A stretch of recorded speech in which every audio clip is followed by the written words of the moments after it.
Hello everybody, welcome to TalkingXP. We are going to be running a Candela Obscura one-shot tonight. I'm hoping that everything is coming in clear.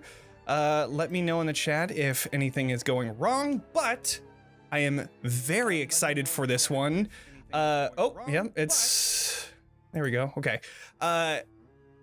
With that, let's start to introduce the folks at the table. On my screen, the first one is gonna be Whitney. Whitney. Oh, why do I have to go first? What are you playing? Because you're the first on my screen.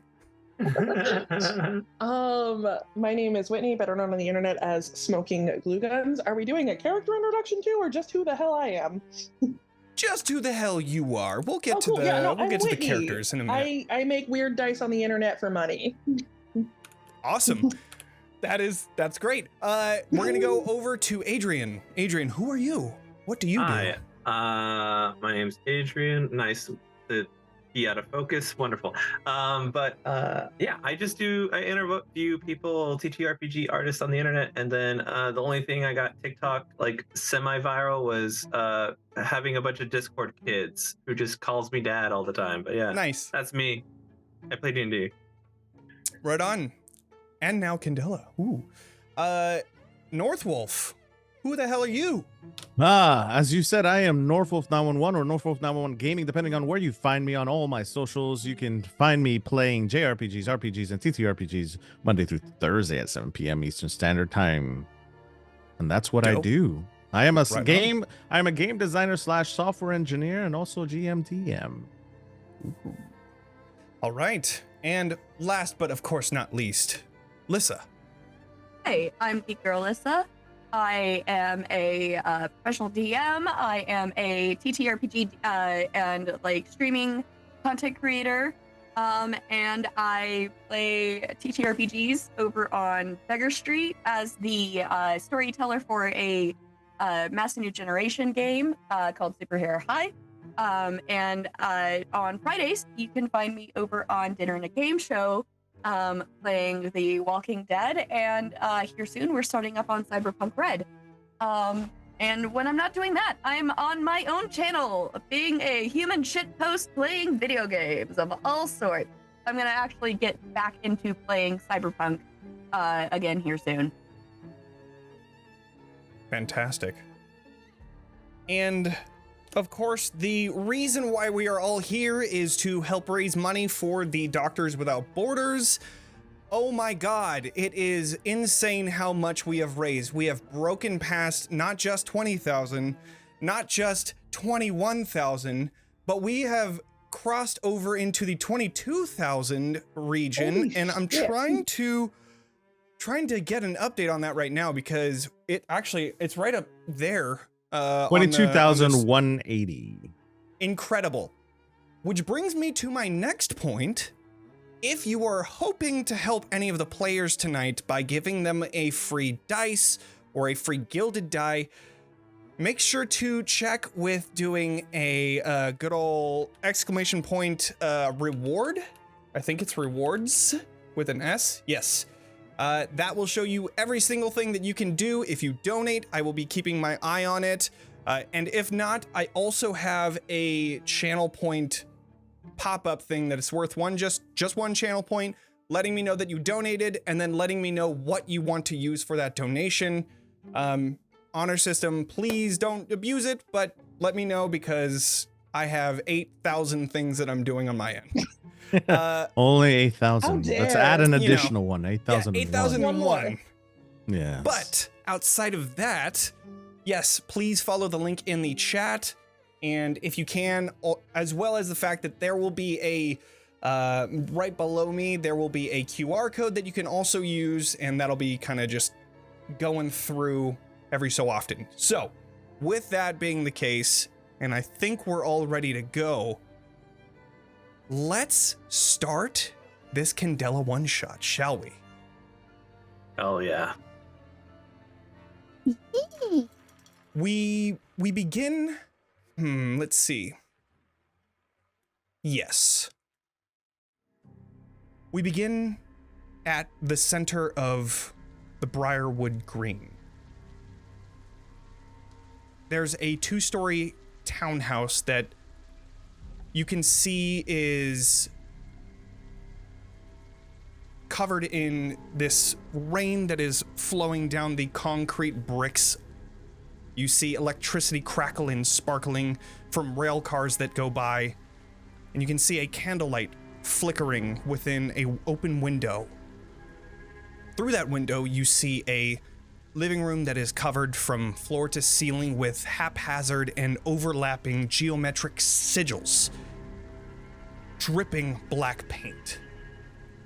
You see a figure crouching by a coffee table, crowded with letters and notes and diagrams.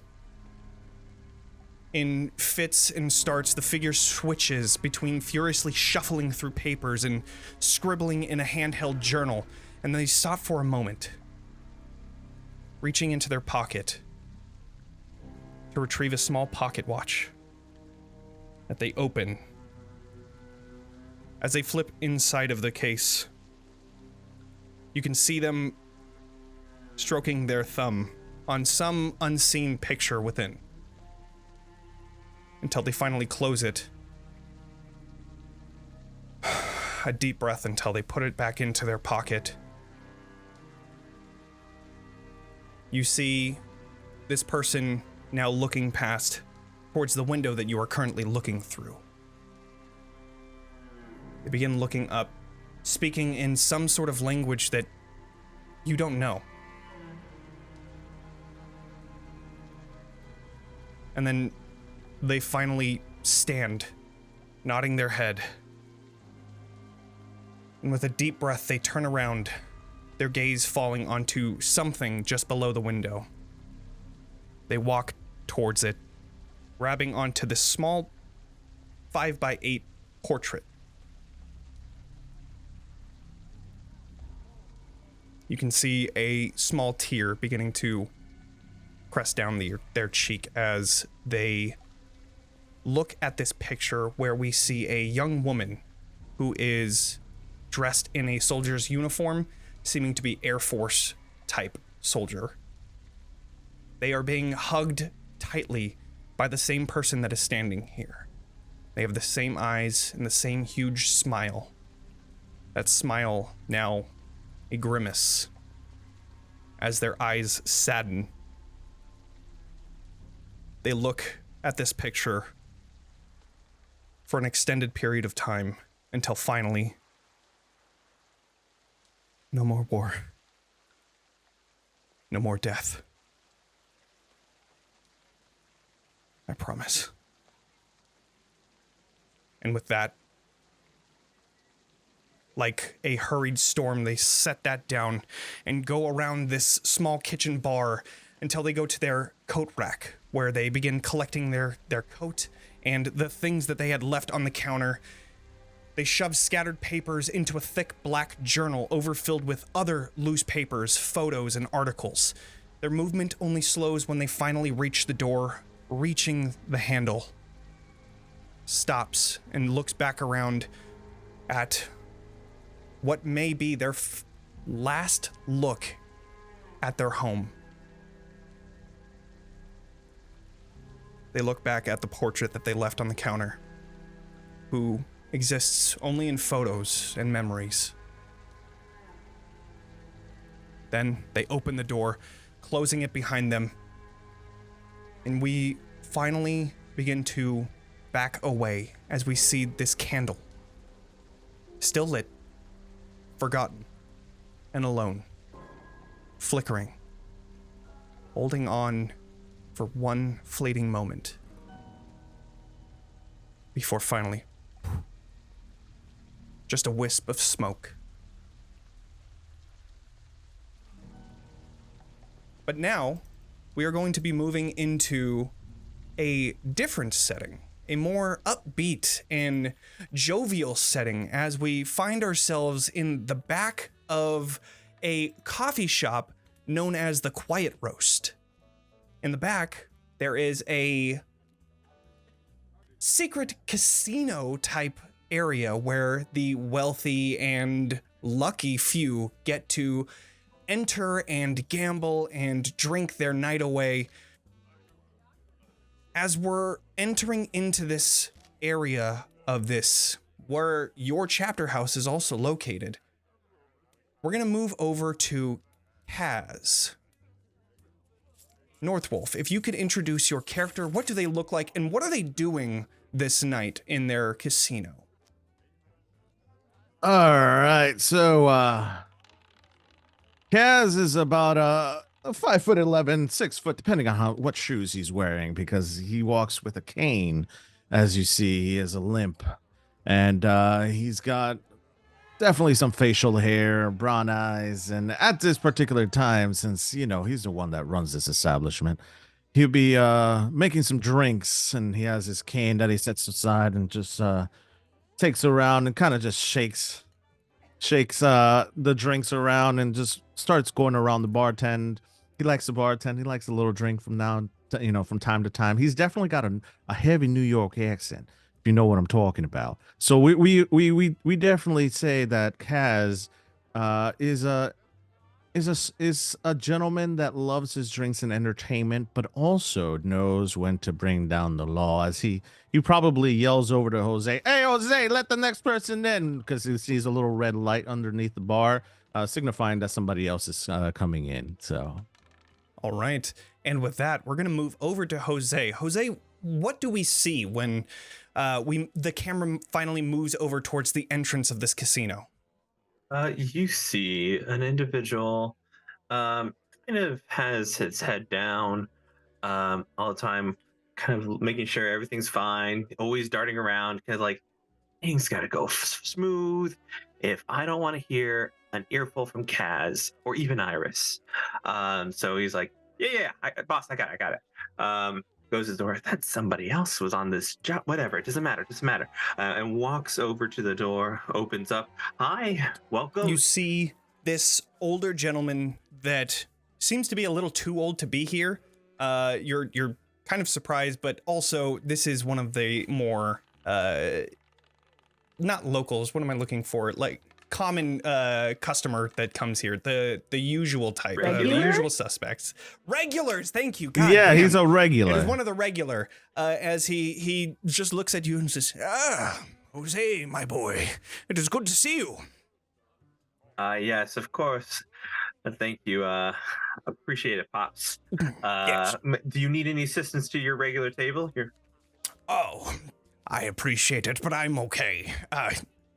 For you. And he hands over a $20 bill to you as he walks right past you and straight to his table that he has sat in for the past years. A lot of money this time. Just gonna hide it away. Hey, yo, Pops, what's going on, bruh? You want the usual? Oh, yes, please. Thank you, Kaz. I got you, So bro. generous. Don't worry about it. Welcome in, brother. Thank you. I'll just be over here. And he takes his seat at one of the booths. Jose, as you enter back into the casino after closing the door behind you, the camera then starts to move back towards the corner in the very back of the casino, a darker side of the casino, where we keep a dim mood light within this covered booth. And inside, there is a couple that is currently sitting on one end of this booth and another individual named Iris sitting on the other. Whitney, can you introduce your character? Yes, sir. You would see a lithe, statuesque, dark-skinned woman whose hair just reaches out for miles and curls with a very distinctive white streak that strips all the way through the back of the hair. She's covered in like all kinds of robes and scarves. The nails are long and pointed, but a deep blood red. And she's currently shuffling through a stack of tarot cards. Love it. All right. As they sit next to each other, you can tell that they are a couple together. They are looking at each other and then back towards you. So, what does it say? Do we have a bright future, or? Please tell me that it's not the other. She shuffles through her cards and pulls one out. She goes, "Oh, the 9 of Wands." And in the card, there's this gorgeous figure leaning against a staff. And she said, "This is a card of determination, of resourcefulness. I see in your future strength. You will have a brighter future. You will have a brighter future." Mm-hmm. They just look at each other. That's great to hear. Thank you so much. That's 10 silver. Right, yeah. Okay. And they pull out their wallet as they drop down the 10 silver and put it back in their pocket. Oh, thank you. We'll be back. We want to make sure that we have a full life ahead of us and we're ready for it. All right, let's go. I'll be here when you're ready. They start to just scoot their way out of the booth and head their way back towards the exit of the casino, which is the same as the entrance. As they finally make their way through, they close the door behind, and a secret stairway now opens. And a stairway that is found within the storage closet of or storage room rather, of the Quiet Roast. This Are we going to make another multi-purposed coming hallway. over the closet joke? That was yeah, probably. So You put yourself in the closet, Lyssa. This has happened twice. yes, it You has. put Yes, it yourself has. in the closet the I first did. I time. put myself in the closet the first time. But this time it was not me. This time it But was now not me. you see a doctor type person walking up the stairs. What do we see as Dr. Liz walks up these stairs to now join the rest of their circle? Dr. Liz is actually wearing like this. It's a little bit too large for her suit. Mainly because like there are still like the whole gender stereotype things going on, and like trying to get a male outfit as a femme individual can be a pain in the ass. So it is like mostly fitting, but it's definitely not tailored suit. And shorter, more like androgynous hair, blonde. She does have makeup on. She does have like the popular like 1920s-esque style makeup going on for her, but she is more in like this androgynous outfit. You come back up the stairs and join the rest of your crew. You see that the casino is in its usual lively state. Something has brought you up here, and that's for you to decide. But as everyone finally begins to convene within this casino, you all see as Whitney... Actually, what would Dr. Liz do when walking into the casino? Liz would probably go get, well, what did we call it? What was her signature drink, guys? What was it called again? It was a Shirley Temple. No, Yeah, it's Shirley Temple. but it had a specific name. We gave it a specific name. I It's don't the remember. Liz. I'm calling it the Liz. I don't The remember. who? I only have it's like just the called ones the that are doctor. the It's called passwords. The the doctor. doctor. The doctor. The The doctor. Called the doctor. Yeah, the doctor. doctor. And It's it's the just doctor. a Shirley yes. Temple. It's just a Mhm. Shirley Temple. Just a Shirley. It's not even. We've told you there's alcohol in it. Yeah, There's no you There's don't. no You alcohol totally. in it. There's They're like, no no, alcohol. we don't need in that. it. We do not need that drunk. No. No. Liz, the usual. Yes, please. I got you, honey. Hold on. Shakes up. Pours some Sprite, a little bit of cherry syrup. Then pretends to pour in alcohol, right behind her back. I'm like, yeah, I'm loading this one up for you, honey. Don't worry about it. And it just slides it right across the barkeep. Hits her in the hand. She takes a little umbrella off the side with like some oranges and cherries on it and eats the garnish. Yes, child. Yes. I'll just carry over some of this extra garnish for you since I know you love that orange. She definitely gets orange slices on a regular. Like, she comes up from dealing with the bodies, and most definitely has to have her orange slices. And she's definitely sitting there like a little kid, like, I go behind wherever, like the opening, the door, everything. I just go, shh. God, it's a bug the smell. Jose, how many times do I got to tell you? It's not the right spray, man. I haven't gone out recently, okay? Just raid, just pure raid. Just start over there. That's not the right spray. You know what? Whatever, man. You can't get good help these days. So, as you're all, talking in the casino, as you usually do, you see your Lightkeeper, a different type of Lightkeeper than it's usual in Candela. You see Carly Romero.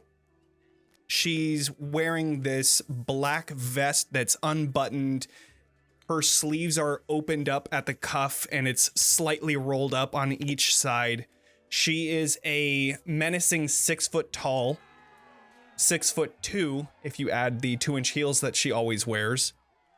And she has her hair up in a bun just behind her, this black hair that's sleek, and it reflects all of the light off of it, giving her this shine.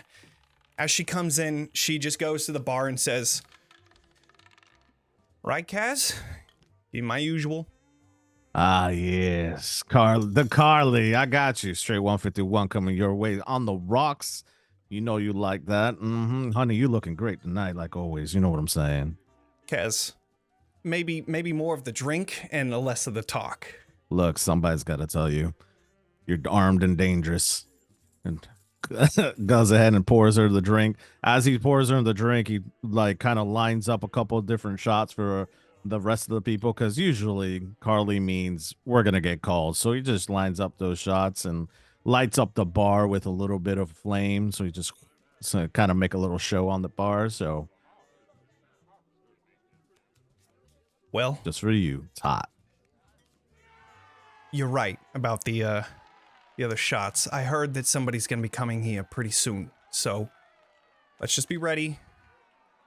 There's been talk of some shit going down. So already, man, this is our third one this week. I know, but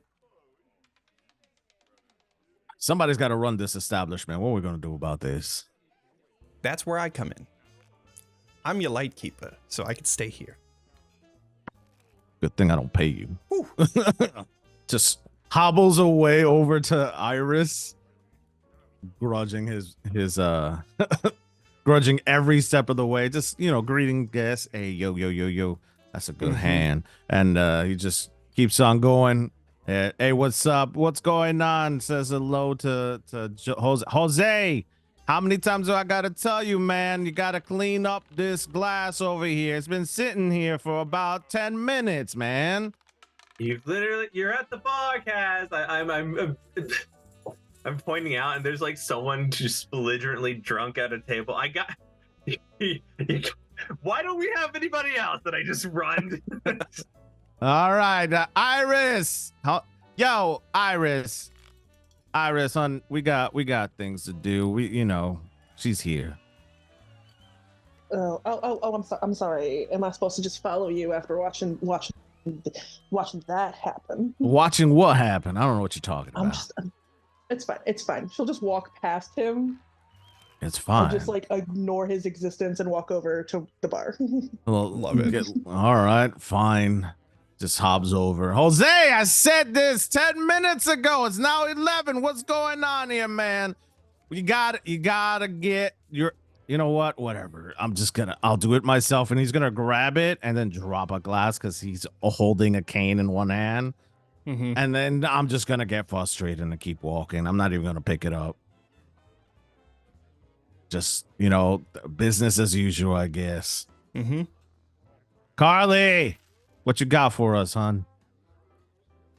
I'm actually heading out to go collect the person. They're right outside, so just had to get a little bit of a liquid courage to go and talk to them. You know what I mean? She just downs the rest of that glass, slams it on the counter, and says, "Feels like fire. All right, I'll be right back." And then she turns around and then starts making her way back towards the entrance. That's my kind of woman right there. You have about a minute or so. Your kind of woman. Look, no, hon. We talked about this, Doc. I supply the bodies. You keep out of my business. That's how it is. All right. You don't ask me questions. I don't like it when anyone asks you questions. Listen. Iris, we ain't talking about this right now. Oh, no. My job is to answer the questions, not ask them to you, at least normally. You're asking me the question. That's right. Here, let me get you another drink. Jose is now in a full fist fight with this guy and is just nose is bleeding. Just body over shoulders, walking to the door. I almost lost that. Like right when I took a drink. It was that close. That would have been amazing to get a spit take. So good. Oh man. Slide somebody towards Cass. Just like I'm putting 5 on the one who's beating your man up. All right, we got bets, guys. We got bets. Jose or the other guy. What's this other guy doing in here? We got a Deadpool going on right now. Can I place a bet that I'm gonna have to fix either of them up? Let's put your money away, sweetie. Yeah, we got this. Don't worry. All right. Well, are we? This is gonna be the first roll of the night. So, what have I done to myself? Jose, this is your fault. Yeah, it is my fault. Jose, you do not have anything in strike. No, I don't. So, I would like you to roll 2d6 and take the lowest as your result. Ooh, I have a question. This is not the good die. This is it's a blank that has blanks on it. All right. Oh my gosh, I remember I gave away most of my Ds. I have a question. I'll just roll on the table. Can I assist him? How would you like to assist? I would like to use my bending spoons ability to just sort of like tweak the foot of the other guy to like make him more unstable. Okay. Yeah. I would allow that. Yeah, absolutely. I gotta roll for it though. You do have to roll for it. As well as you would be using one of your drives. Which I would say for this one, since because of the type, it would be an intuition drive that you would be using. Intuition. Oh yeah, that'll definitely do that. That is a mixed success. Mixed success. Okay. Mixed success. Hey, which I believe for your thing, it's just I have to take a bleed mark. You take a bleed to mark. Make it a full success. If you would like. If you would like. It could stay as a mixed success. Yeah, I'll leave it as a mixed success. Okay. All right. So then I will use that as a aiding. You aid Jose in this fight. Jose, you now just roll 1d6 as your action. Okay, that's fuck good. it up. Don't fuck it up. I'm just gonna roll. Because I can't do. Yeah, I just roll a 1d6 on the. Mm-hmm. Oh no! Let the dice roll. Let the dice roll. It's gonna be one of those nights. I rolled a 2 and a 4 earlier. Like, oh, I'm gonna get help. This will be great. It'll be better. Hopefully, there's only one other worse number on this die. So, hey yo. Here's how it happens. You are punching at this guy, which he is wasted. He doesn't feel anything. You're hitting into him, and it's a pretty big guy. As you're hitting into him, you see his entire body just go right under him as he lands directly on you, and you just feel all of this like 260 just crunch on you on the ground. That's gonna hurt. You're gonna take a body mark from it, but Okay. he is out cold. I got it, boss. Can Iris just hold a hand out to Kaz expectantly and just go, Jonny?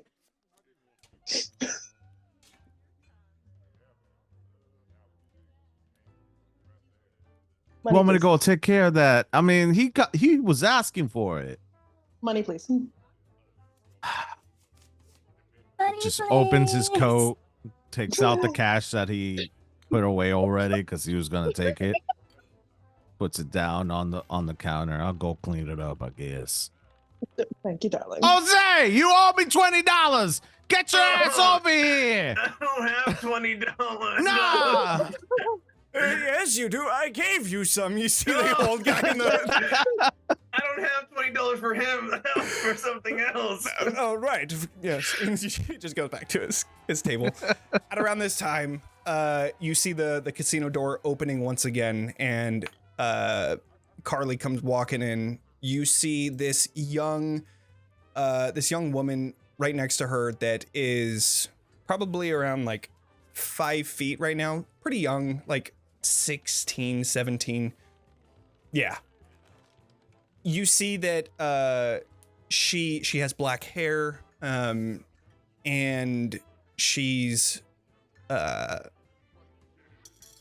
walking in, and as she like enters into this area, you can feel her just looking around as if to collect all of the surrounding area.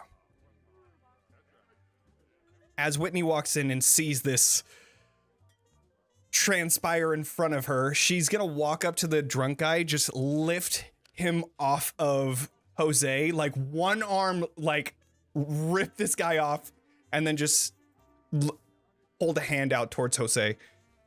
You all right? Yeah. And I wipe right. the blood off my face, and I grab her hand. I'm like not even thinking. She pulls you up, and then she just brushes off your shoulder.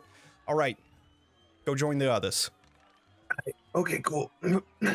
She waves over towards this young woman, and as she finally comes over and joins you at this table, she sits down, and Kaz, you recognize this person. This is Dai. This is a person that you have had dealings with for this and that, whether it's petty theft or whether it's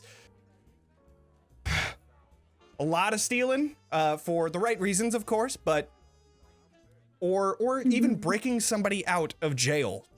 This is your person that is an escape artist, but she is deaf. She cannot hear. At least, well, she's kind of hard of hearing. But she primarily communicates in Halen sign language. So, as she comes to the table, she's just looking at each of you, and you can see her hand is like on the table, kind of feeling the music that's the sound waves that vibrate the table underneath. And she's just looking towards you all, and then she pulls out this envelope. Whitney then looks over and says, I don't know Carly? sign language myself. Carly, her name is goddamn. Carly. I keep on Carly. saying Whitney. Why do I keep on saying Whitney? It's because I'm a thick Carly. muscle mommy. That's what it is. True that. All I wanna do is see you turn into a giant woman, a giant woman. So Carly, she just looks over to you, Kaz, and says, I don't know what Dai is saying, but it seemed like something was important, so I brought her here. Dealing with her before in the past, I'm gonna sign language hello, because obviously I can't do it and I don't know it. So I'm just gonna sign language hello, and I'm gonna kind of stoop a little bit, like with my cane, and kind of just get to her level, and just ask her in sign language, how can I help her? What's going on? Because she knows that this is a safe space. That since we've dealt with her many times in the past, I just want her to feel safe, and she normally doesn't come in unless something's up. So Right. Or unless you call her. unless I call her, right? So I'm a pretend like I'm signing, but I'm gonna say what I'm saying. So Yeah. Right. you know, I'll ask her and be like, "What's going on? Is that for me?" I'm gonna point at the envelope.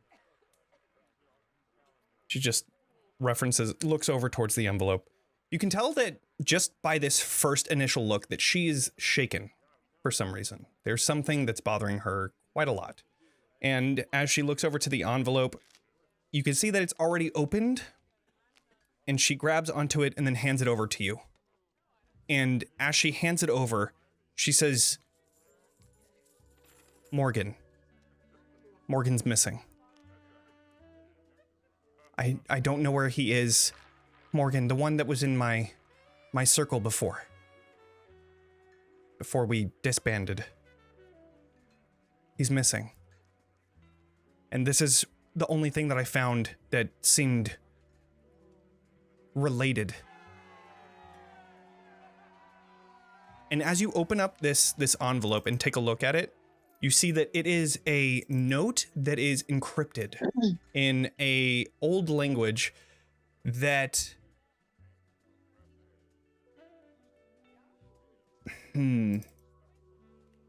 I feel like if there is anybody that would know this, Kaz, I feel like could know what this is. Does anybody else feel like they would know Ancient Halen, the older language that used to be in Old Fair?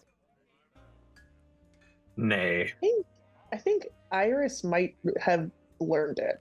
Okay. So It then seems fitting.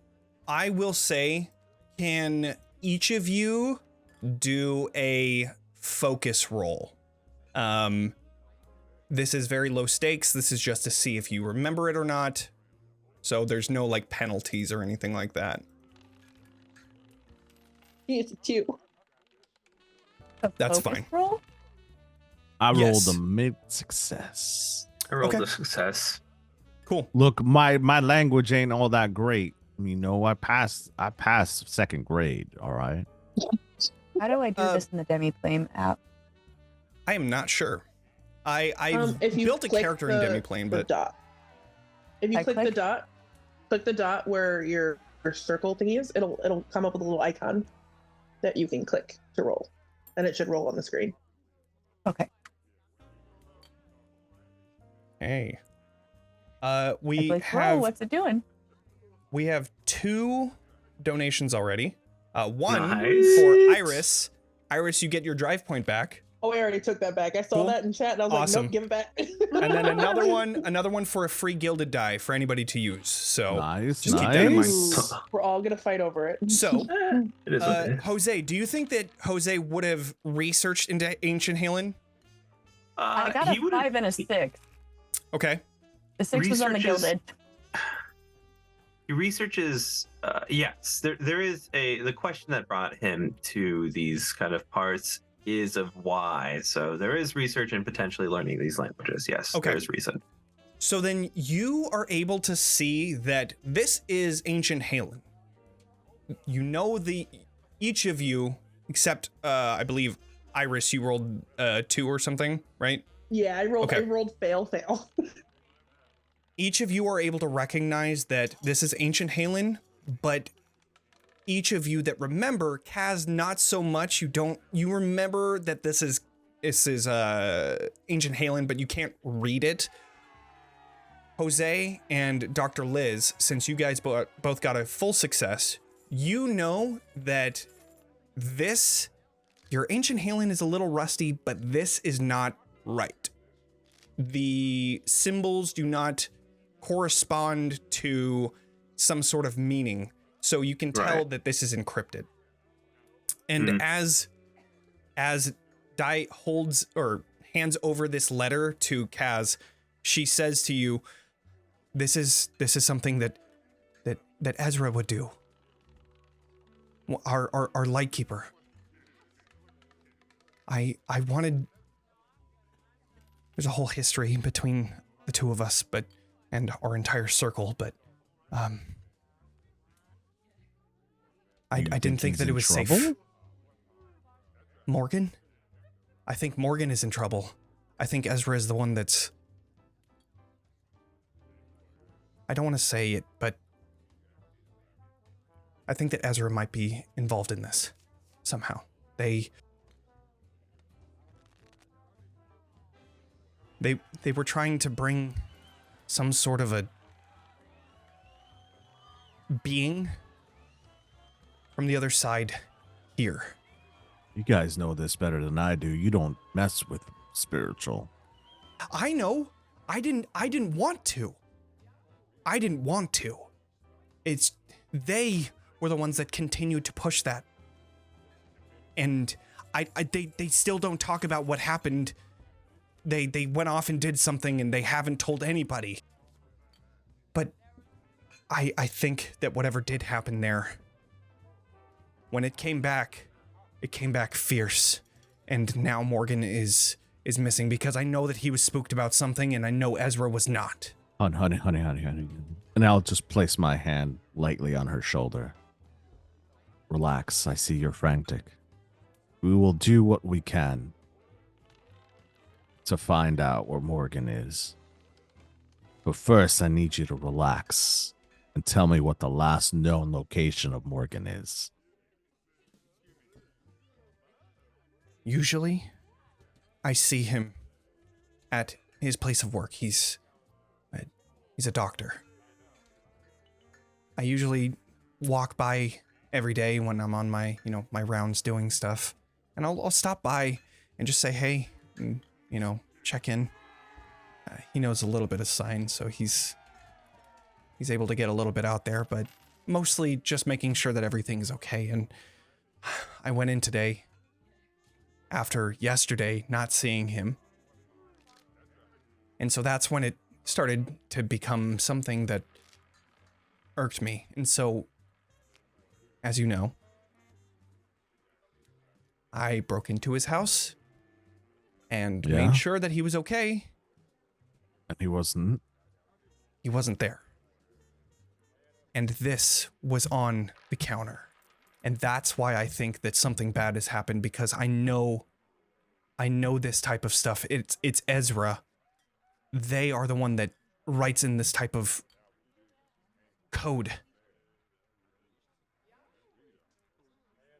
Well, what type of code is this? Do you know any ciphers? Do you know anything of what we could use to decipher what he's saying? That's not really in my wheelhouse, but I know where Ezra lives. All right, then there might be something there. We might need to start there, and I'll look to Carly. Is this something we need to pick up, boss? I imagine that you're kind of interpreting for everybody as she's talking. Yeah, I'm gonna interpret like everybody knows what's going on. That just in silence. Yeah. No, we're just talking really fast in sign language. Just it's so funny. I'm like actually a sign language interpreter, so I am not. So you interpret for everybody as she's talking and look over back towards, I almost said Whitney again. Oh my fucking God. Carly. Jesus. Carly. I don't know why. Carly. Carly. Awesome. Great. It's there. Probably gonna say Whitney again. Carlac, because that is who we skinned this Lightkeeper to be. Right? Yeah, we're just like, Carlac. wouldn't it be cool to have Carlac? And With we're like, Carlac? yeah. We Anyways. were like, we want muscle mommy.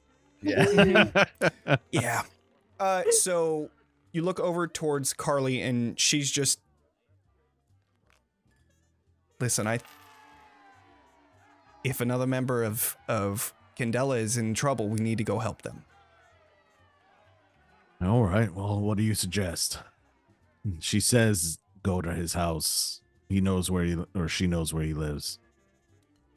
They, just so you know. Need his Oh, excuse me. cipher. They know what there is. Well, I guess you go over to the house, you break in, you find whatever you need, and you go get Morgan. If this Ezra character, I met them before. What do you know about him? They were a Lightkeeper. They looked into the occult. I know that daughter died a couple years ago during the war, but outside of that, I never really talked to them. Look, let's get things straight. We don't do anything without your blessing, number one. Number two, we also got to get the crew on board with what's going on. So Iris, Jose, Liz, stop drinking your Shirley Temple, all right? Like, you know, all right, anyways. Liz is going to, as soon as he turns around, Liz is going to eat a piece of orange slice at the back of his head. Love it.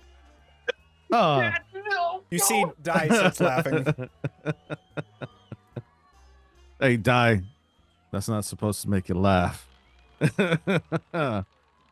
Liz, Jose, what do you guys think? I'm going to interpret everything. Of course, yeah. What do you guys think? I think we need the cipher for this. Yeah, I'm coming up with nothing. I keep trying to find out words, but it just ain't method. Well, in order to break a code, we have to know the base for the code. Well, I think the base is a problem, but like, who's this for?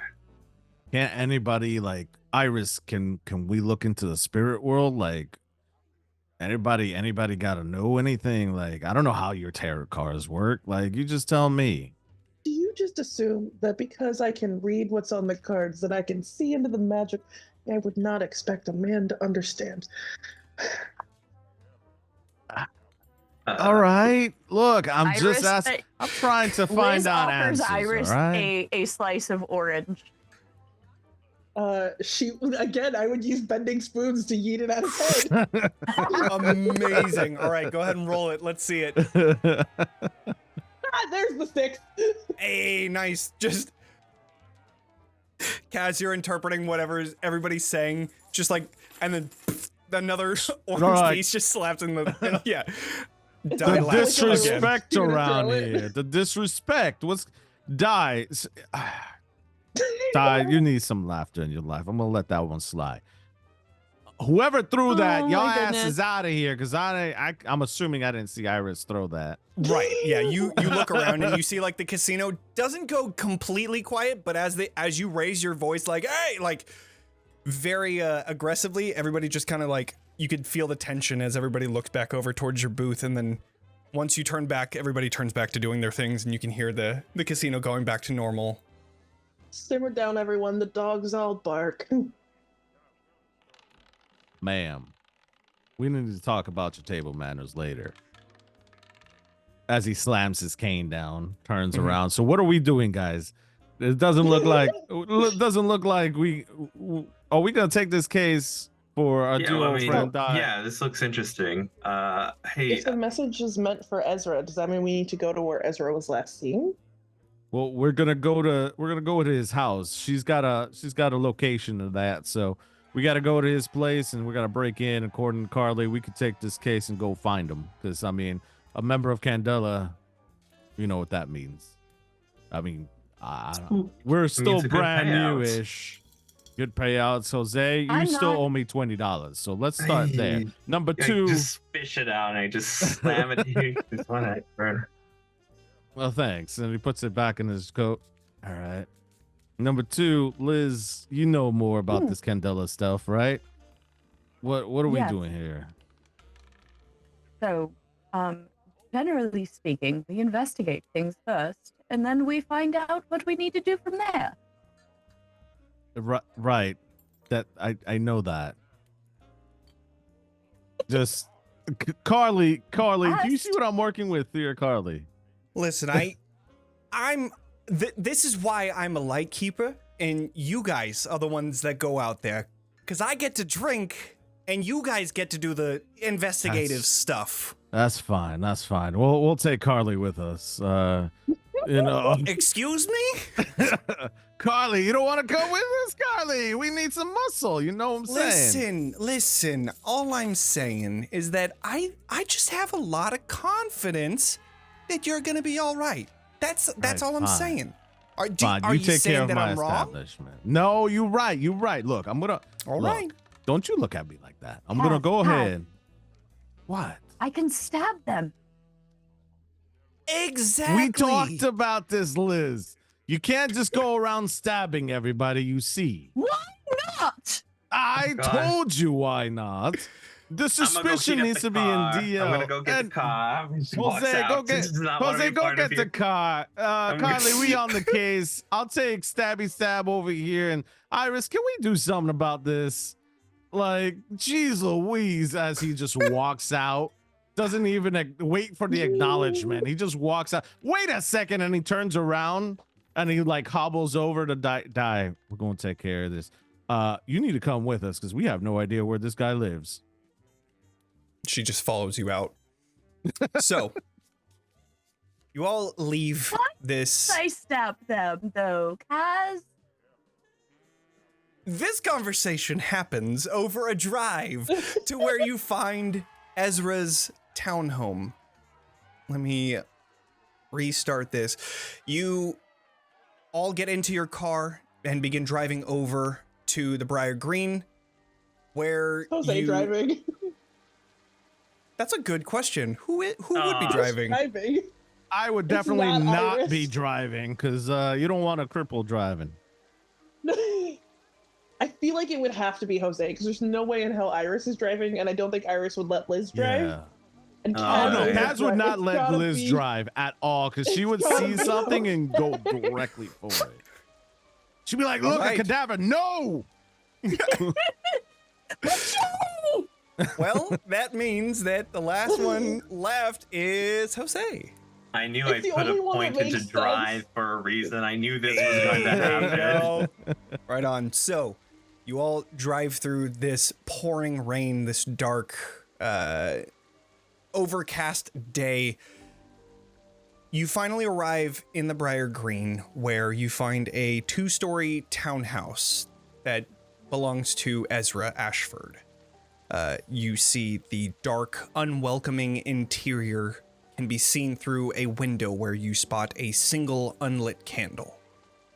You can see curtains obscuring the interior of the second floor, though a soft light can be seen glowing through the small cracks between the curtains.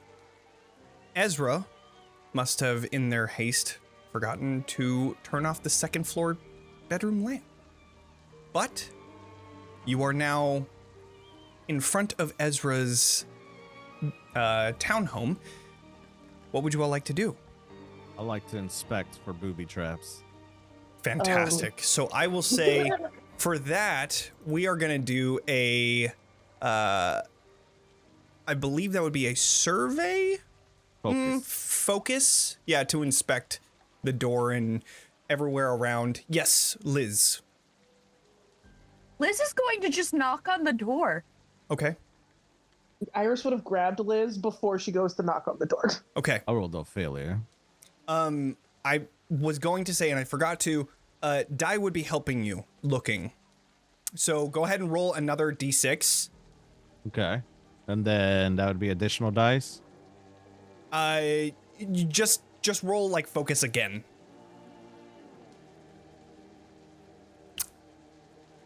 Well, you do not see anything that would make you assume that this is trapped. So, then Liz, you begin knocking on the door. Why is that still going? You hear cheers in the streets. Yeah. We didn't hear that. I didn't hear the cheers. Oh, you I didn't hear hear it. it? No. I didn't hear the cheers. Interesting. I heard it. That's weird. Maybe it's in the house. The cheers are inside the house. Oh god! So, So I forgot my hats. I don't even know why I'm wearing my Like, hat. I'm gonna go now. oh my god. Yep. No. Can you hurry After up you and knock, open the that's door? what you hear. So, It's pouring you rain knock out on the here. door. No answer. Di, I being the expert lockpick that she is, is going to easily, and the door opens. She just says, go ahead. This is why die is amazing, guys. I told you. I'm a failure, apparently. What? You're Boss, not don't a talk about failure. yourself like that. It's all right. It's all right. It's You just wet out here. Can we get sometimes do inside? The door's open, boss. You can just walk in. Hurry Oh up my and walk God. in. You guys are in Iris front is of just me. gonna walk past them and go inside. I'm All right. already in. Oh, of course. Boss, why are we you the only are. ones outside? What are we doing? I'm just gonna hobble in. I won't even So- reply. There was another die that was given to Whitney. You have a free die that you can Ooh. add to anything, and you all still have that gilded die that you can add to any roll. Very nice. Gotcha. So, you all enter into this home, and you find it in the state of... There is black paint, ink, completely covering the inside of this living room. The door immediately opens into this living room, and then to the left you see this kitchen with that bar. It is disheveled. You see that on the backside of this living room there is a staircase that goes up to the second floor, and you see that there is a scattering of papers on the ground, the coffee table, all just splattered with that same black paint ink. What would you like to do? Die. Talk to Die. Was this how you left? Found the home when you left? This isn't the home that I went to. I went to Morgan's. I didn't want to go here without at least somebody with me.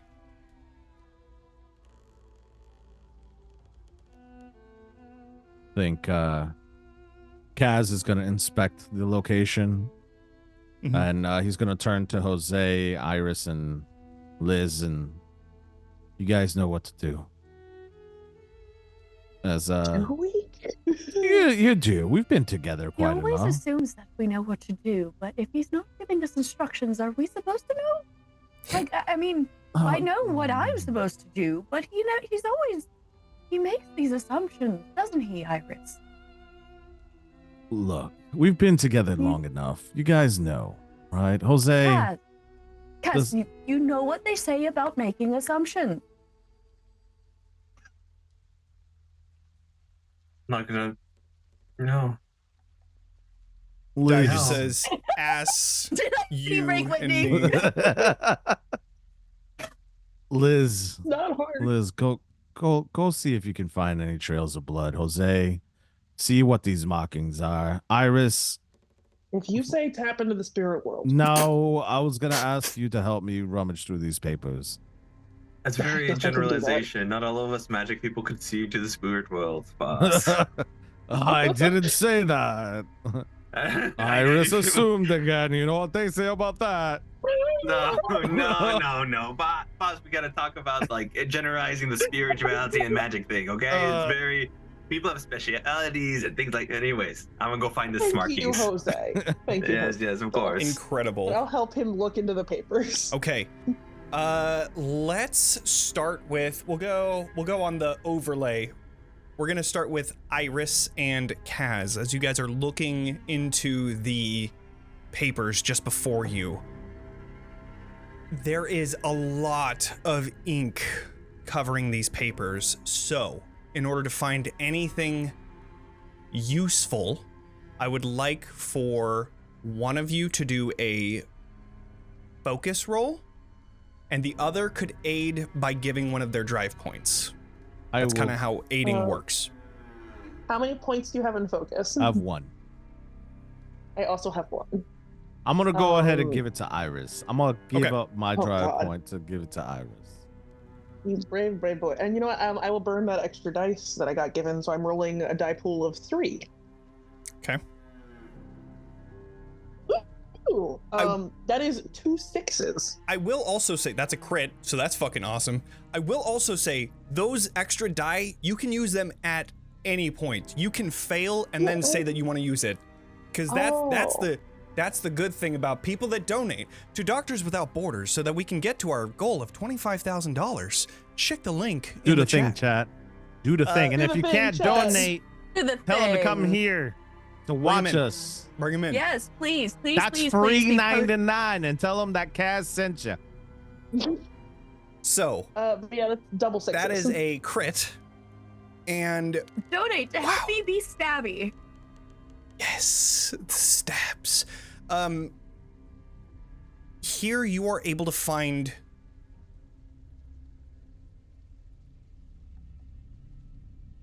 covered in ink. You find these letters that have the exact same types of symbols. Taking a look at them, it's hard to understand exactly what it's saying because it's also encrypted. However, you do also find underneath these papers a train ticket that was just hidden under this, as if forgotten. You find that it is covered in ink as well, but you do find that this train ticket goes to a place in Haven Hills called Ashdale.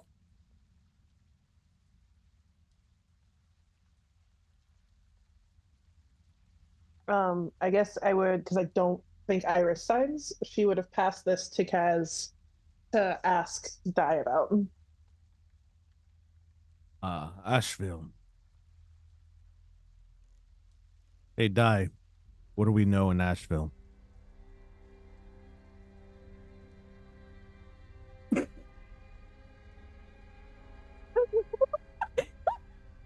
We did a couple jobs in Nashville. How do you not know? You don't remember? And then she signed, I mean, platinum? Yeah. I don't know anything outside of that. I mean, I don't know why Ezra's going there. What's in platinum? Money. Platinum equals money equals trade. The trade has increased recently.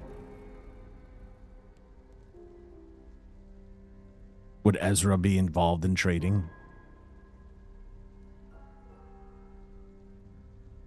I don't know. I don't know. Well, we need some more. It's a good find, Iris. We need some more info, though. Ooh. That almost sounded like a compliment, Johnny. Look, I'm full of them. So, as we move the camera, we're gonna go next to Jose. Jose, as you pass this coffee table that is scattered with papers, I think, is Jose? Okay, Jose is here, cool. It looked frozen for a second there.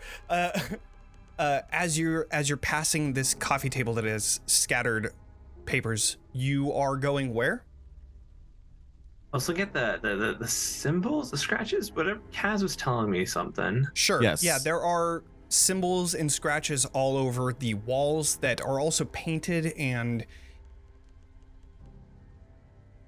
you recognize that they are Halen symbols. Okay.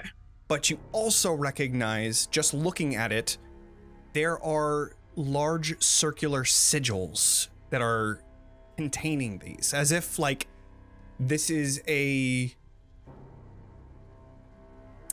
some sort of magical sigil, though to understand the purposes of these, you would have to do a focus roll. Fine by me. Okay. 5 makes success. 5. You know that looking at each of these, there are different ones completely covering this wall. There's one for protection. There's one for wisdom. And you think that there's one for destroy? That's no good. Would I, in any past potential missions, come across something like this? Do I know how if they are activated by touch or with any kind of words, things like that? I don't know. You tell me. Okay. Do you think that Jose would be part of like more occult type things? The only reason Jose would be into it was because of the ability Jose got during the kind of like, I guess, quote unquote, like an awakening or something. Okay. So he's into figuring out why it happened. So a little bit, but it's so usually then I just will say- cursory stuff. Yeah, I will say you don't know what this is then. Gotcha. I mean, you know the nature of it just based off of the ancient Halen that you were actually able to read. Right. So this Okay, wasn't cool. encrypted, Right. but you're able to ascertain what they are for just by looking at them. As far as touch, what they're activated, yada, yada, yada, you're not entirely sure. Okay, sounds good. Hey, just don't touch that one. And I point to the destruction one. Sure. Right. And now we follow Liz. What is Liz doing? Well, first off, Liz is going to be seeing if there's any small amounts of blood or anything like that. But also, given that this is another Candela, he's a researcher? What is his role? This person was a Lightkeeper. Okay, so he was a Candela Lightkeeper. They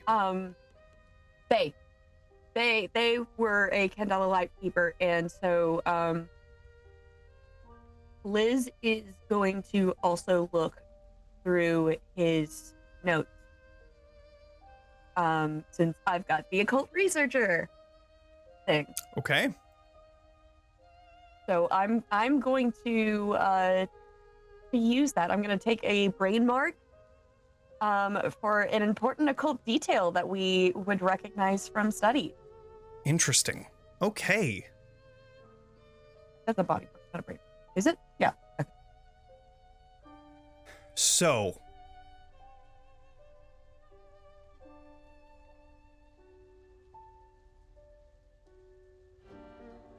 taking a look at these sigils that are covering the walls and the floor and even the ceiling in some places, you're able to understand that these are absolutely occult. But more than that, they're connected. Based off of the size and the shapes of each of these sigils, it looks like they all come together to create one larger sigil. That is a little hard to ascertain as to what the larger sigil is supposed to do. However,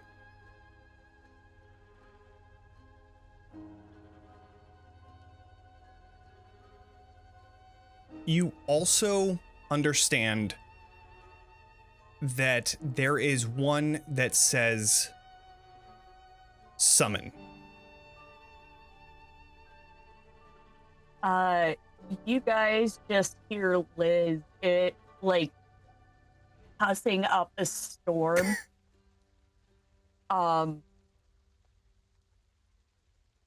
Guys, I think our intrepid Lightkeeper might have accidentally summoned something, or on purpose summoned something. You can't just bring that conversation in like that, hon. You're gonna give me some more info. What's going on? Summon? What did they summon? I don't know, but all of these sigils are connected. They are interwoven. It is something big.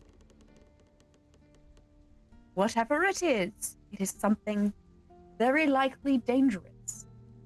Do you have that? Can you show us?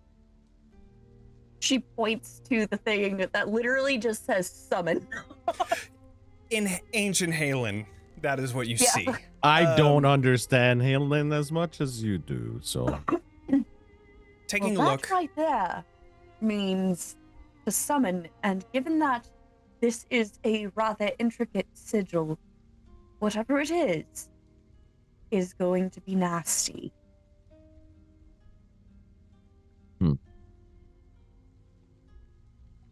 Day. Why would he summon? Why would Kaz summon anything? Isn't that taboo? That's what I was talking about.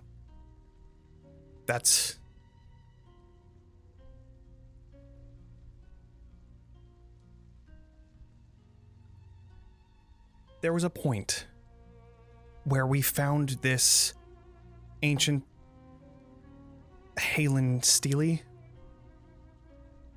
and we followed its origin back down to Old Fair.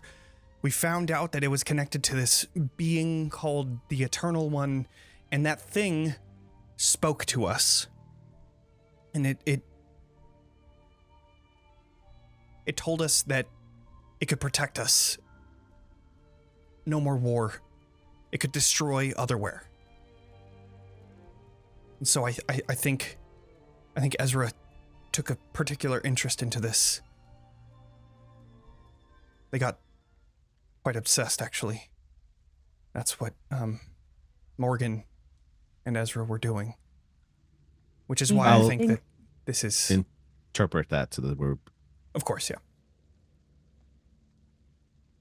And is it possible to get, like, I don't know what the Candela equivalent of a vibe check is off of her? Yeah! Would that be like a read? Yeah, that'd be like a read roll, Yeah, it would for be sure. a read. Yeah, because I would like to know if she's, like, telling the truth. Okay. That's the vibe I'm going for, and I'm gonna burn a drive to do it. Okay. That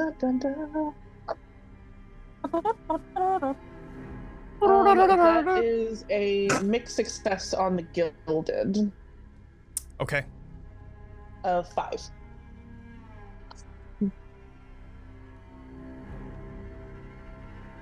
Taking a look at Day and how she's presenting herself, you can tell that she's terrified. Whatever Ezra is summoning, or at least attempting to summon, is big. And not just physically, but metaphorically. Big. Important. But also dangerous. And so she is terrified of what may happen if Ezra is successful, if that's even what's happening here. If we were to summon, and this is a question for you, DM, if we were to summon, would we as characters know where that location would be? Could he do it here? Or could he do it, would he need like a bigger space? Does it look like something came in through here? Like, is the room disheveled? No, it doesn't look like it's here. Especially the fact that all of the sigils are kind of disconnected. Though, if there would be a place that this would happen, it would probably be at a thinning, which is that really thin layer that divides both our world and the beyond. A Would we thinning know? is how they get through. Would we know where that so is? The place that I got the ticket to, that I found the ticket to, do we know if there is a thinning in that location? Ashdale is in Haven Hills. There is a lighthouse there. There's lighthouses everywhere. There's one in Seasway. There's one in within the Vast Chasm, and those are specifically meant to keep thinnings closed. Outside of unknown thinnings, you're not sure. It can't be a coincidence that this ticket stub's here, though. Could we, I guess this is metagaming. I was going to ask if we could go find out if the lighthouse is, or could could I have a contact could tell me if the lighthouse is still up in Asheville, or it's not Asheville, the ticket Haven location. Hills. Haven Hills, excuse me. I would say probably not. I just don't see Kaz having a contact for a lighthouse. It doesn't seem in Kaz's wheelhouse, if that makes sense. Could I find out someone? You do have contacts in Ashdale with, the platinum stuff and all that. So you do have somebody nearby. Okay. Liz actually had a good question. What? Yeah. Would that be in my wheelhouse? Since I'm I do occult research and shit.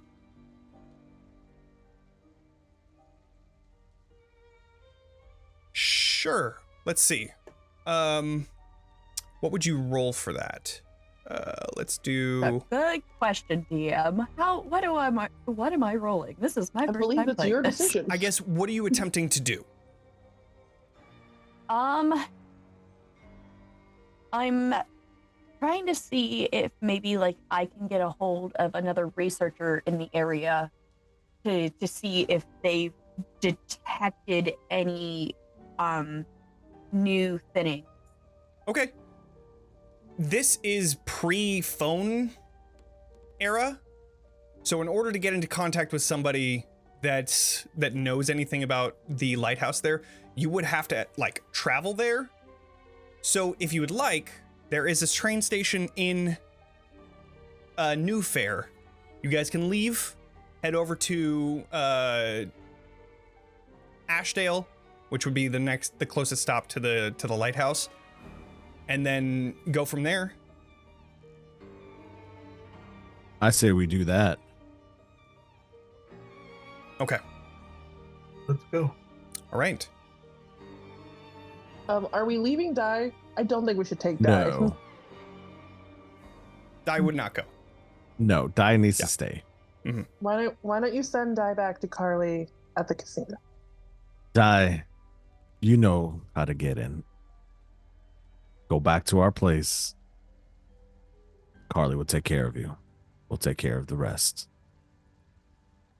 Liz would also most definitely grab some of these notes that have been skewed around. As you're pulling up some of the notes, you spot something just underneath the couch just there as well. As you pull this something out, you find that this is a stopwatch. Or not a stopwatch, pocket watch, sorry.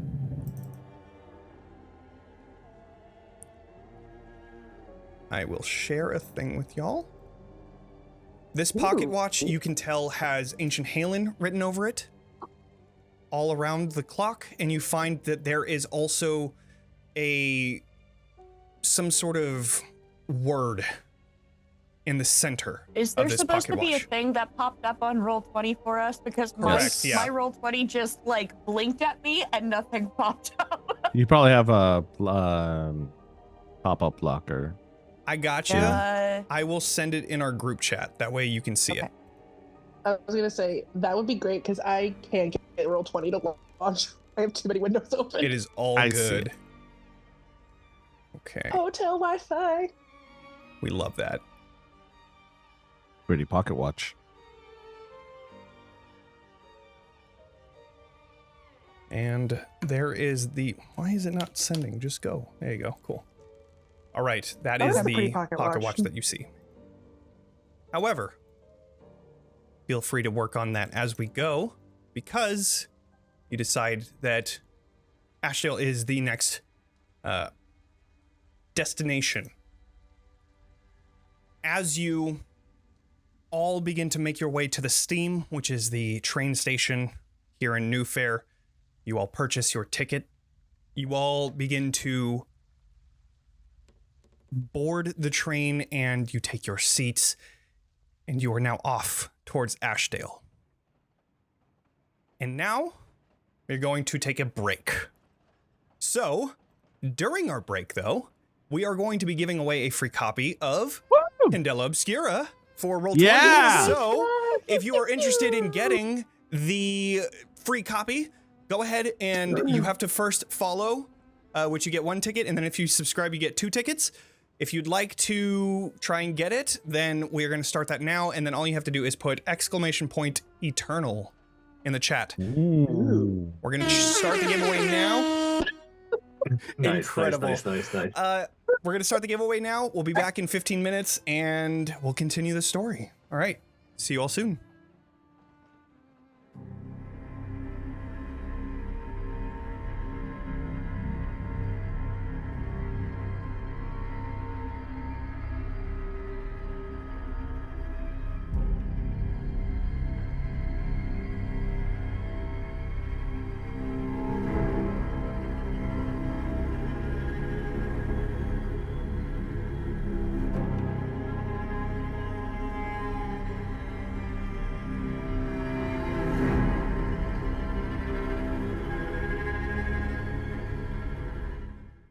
Welcome back, everyone. We are going to pick the winner for this weird, messed up raffle for some reason. I don't know why it went all weird, but pick a winner. It's I love that you went crazy eyes for a second.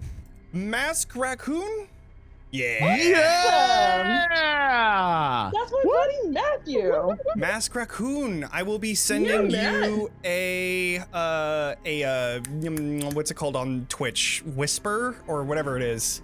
Yeah. I will be Yeah. sending you a direct message, message. Whisper. and A you will get the direct code. message. A DM. I'm gonna send you a me.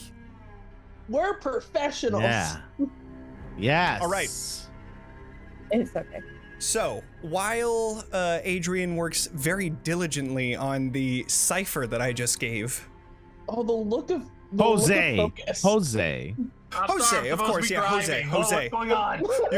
you're driving everyone to the train station, and once you get onto the train, you have a couple hours to yourself to just focus on this cipher. Once you figure it out and you know what it is, you let me know, and I will give you what the letter is, because it would take a really long time. Yeah, no worries. The All right. fact that you actually made an encrypted letter is still breaking my brain. That's amazing. Just for everybody else, I did not only make an actual encrypted message, I made a encrypted message with Ancient Halen as a font, and then the encrypted Ancient Halen as a font. I went in, found a free picture of a pocket watch. I photoshopped the shit out of it because the minute hand was pointing towards 12, and now it's pointing towards 5, I think. And now I also took out all the 1, 2, 3, 4 all the way to 12 and put in Ancient Halen letters, and then I put a little minute or a second one that wasn't there before, and that's one. It's great, good stuff. Anyways, It looks you need to amazing. find like a partner, but I know you're married, so you have one already. That means you just did this for funsies. I did. Yeah. It's fun. Hey, the I things you did. do as a GM. Sometimes the hyperfocus is real. So real. Imagine you like in over a desk with I like sat- with a I can't pencil say just anything scratching. because I literally sat for hours last night with a picture that I was editing for my pixie side by side with their twin sister. For also a special note, Kaz did pay everybody's ticket prices and then sent the invoice over to the lighthouse. Incredible. I All think right. they actually pay it. They might. Who knows? They can add it as a Candela expense. You all board the train, and after a few hours of checking the encryption, you all finally arrive at Ashdale. As you come to this small town, you see that it is a old abandoned Air Force base. You see homes are built within hangars, and what was once an air traffic control tower now serves as the town's water tower. You find that the sound of steam comes rushing out of the front car as it finally hits its crescendo with the train stopping. Outside your window, you see the train station. Here is less of a station and more of a long, run-down building with a haphazardly built wooden platform. We're gonna move on over to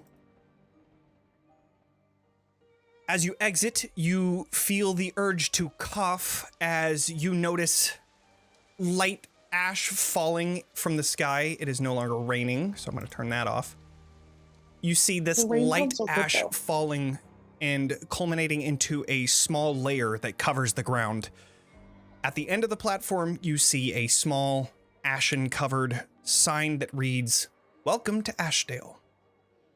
As you finally make your way into Ashdale proper, leaving this train station of sorts, you find that the town's main road was built onto an old runway, with small buildings huddled next to each other on either side of it. You see a general store to your left. You find it has been made, or not a general store, sorry, a more like a bazaar, like a marketplace inside of an old hangar that used to have something big within it. On the right, you see an old barracks has a sign posted just outside declaring it as the Dusty Wing Saloon. Kaz, you also know that your contact, should you choose to go there, is down the road a bit. I would say we would follow the instincts of Liz, who has a contact here first, and then we would go to my contact after. Okay. Or Yeah, we're gonna shopping go episode. to whoever my contact, like my fellow researcher in this area is at. Absolutely.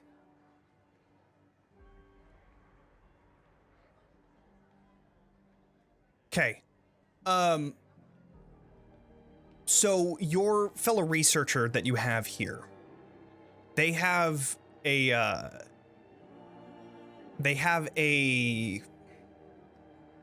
stall within the bazaar.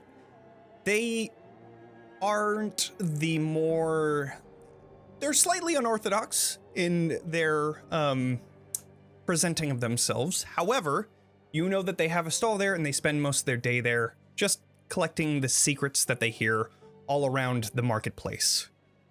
That you know this person as Old Billy.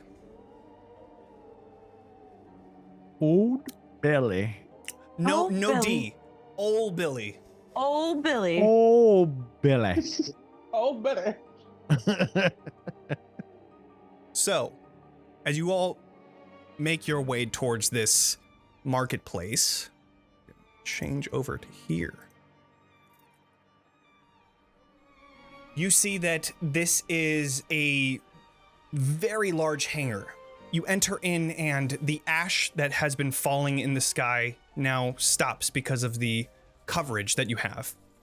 You see there are many sellers that are trying to call to people and ask them to come towards their stalls and selling items such as fresh fruit or any type of household item that you may need. However, you all make your way through as you finally come to a stall that has an older gentleman who has his leg up on another stool just next to him as he's sitting down. You can see that his bottom jaw is like very much protruding out, giving him quite a bit of an underbite.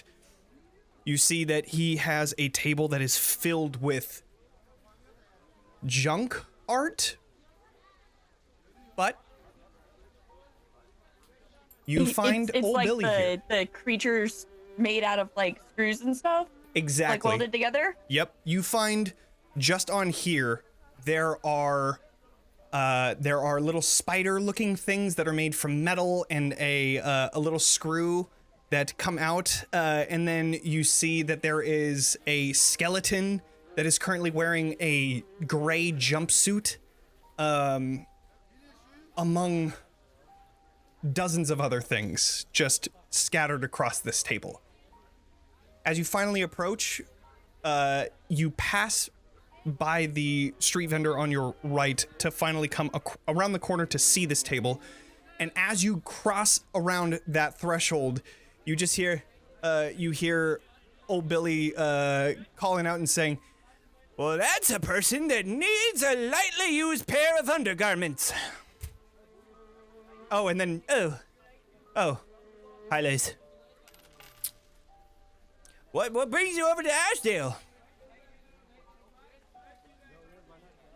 Well, we were wondering if you happened to have come across, a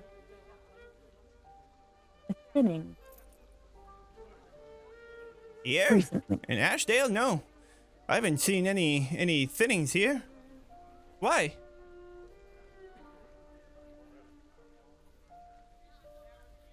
We are trying to locate he is Candela affiliated, right? Adjacent. Adjacent. Knows of it, but not part of Candela. Okay. But he knows the lingo and all that stuff. He's kind of like an informant. Okay. So, telling him things is not going to be necessarily bad. He knows what a Lightkeeper is. Right, yeah. Okay. A Lightkeeper has gone missing. That's bad news. We are trying to find out what he was into.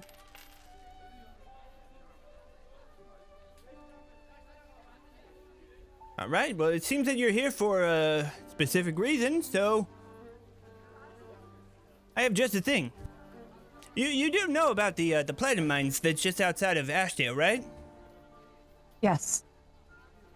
Great. All right. I have been picking these up out of some of the guys have been disappearing lately from some of the miners, and one sec. And he goes around the table and he picks out this like small little bucket, and you hear like clinking as he places it on the table. Inside of this bucket, you see there is just this a little more than a handful of these small pins. Each of them have a eye upon it with a cogwheel around it. Each of you are able to easily recognize this as eons, which is the exoteric order of new sciences. They are the evil scientists of this world that try to mix magic with technology in ways that sometimes aren't the safest. These I want are... to. Yeah, go ahead. Sorry, I was gonna ask if I could grab it and do a sleight of hand and put it in my pocket without him noticing. Sure, absolutely. Yeah, go ahead and do that would be a hide roll.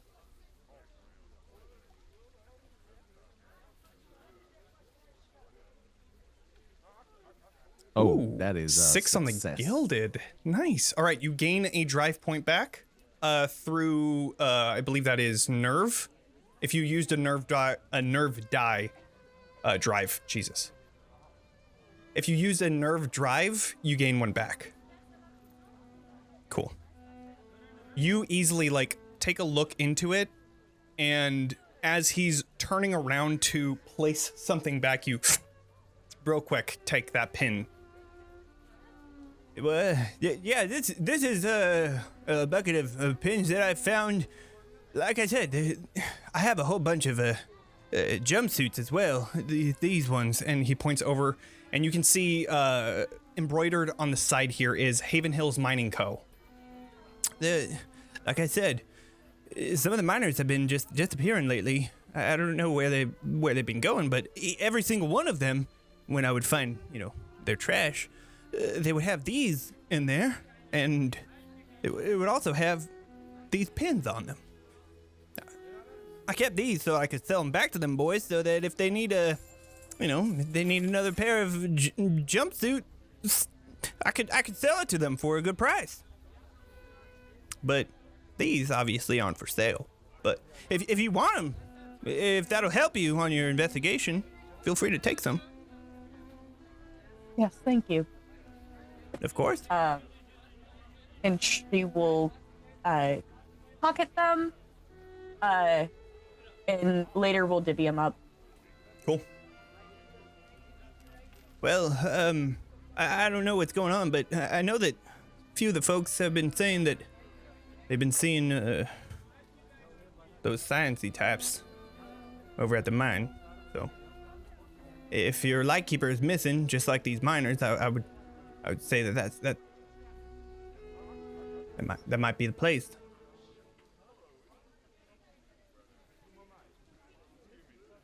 Yeah, of course. Looking for work, Billy? Well, I kind of have my hands full with the dump that's down the road, but what kind of work are you throwing? I got some special type of work for you. I'm interested. Do me a favor. He goes into his jacket, pulls out, seems like a pretty decent amount of cash. Slams it down on the table and says, "Let's upgrade you a little bit. Get yourself some nice clothes. We're gonna stay here. You work for me now. So let's get those platinums. Let's take that scrub off. Make it nice and decent. Melt it down. Make yourself some nice statuettes out of that."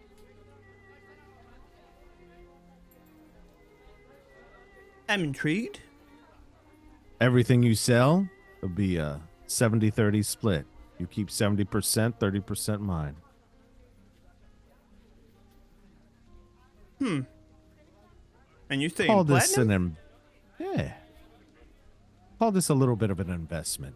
I invest in your future. Go ahead and do a sway roll.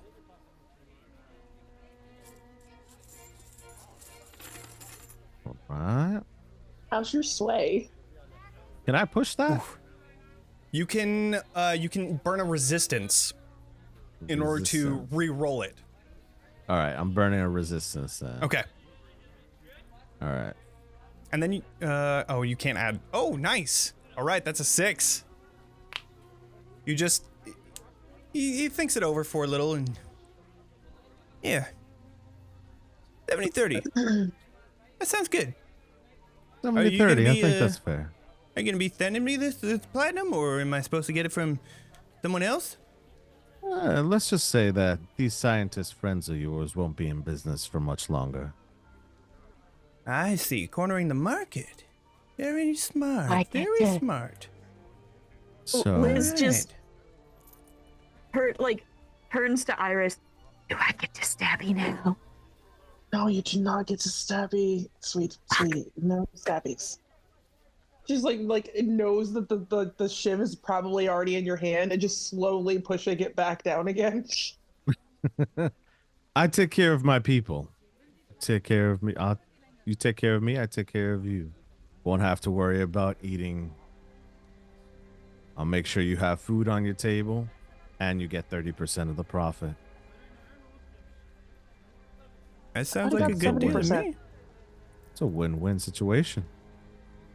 You provide the product, I get to sell it, I still get to keep 30%. Yeah, all right.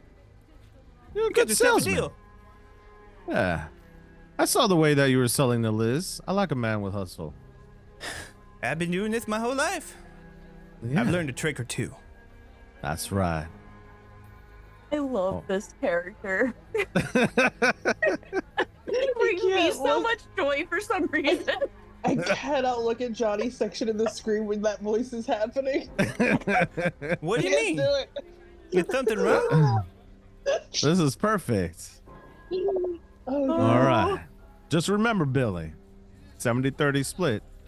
Take care of me, I take care of you. Oh, believe me, I like money just as much as I like, well, doing this stuff. And he looks over at the little art that's on the table. I'm gonna grab one, like his most like prized possession, like the one that he loves the most. You like this one, right? You like Yeah, doing these things. Let's those- keep doing them. Those spiders are some of my favorite ones. Yeah, That's they're right. real cute with the little screw that you make and then Little the little screw, yeah. wires that come out. Yeah, I thought it was pretty nice. He looks over to Kaz looks over to Iris. You like spiders, right? Put this on your table. He hands it over to Iris. Are you going to carry it all the way back to the casino? Absolutely not. Jose? Yeah. What? How big is this thing? What do you want? This thing is. I'm in the middle of something. I'm cracking this wide open.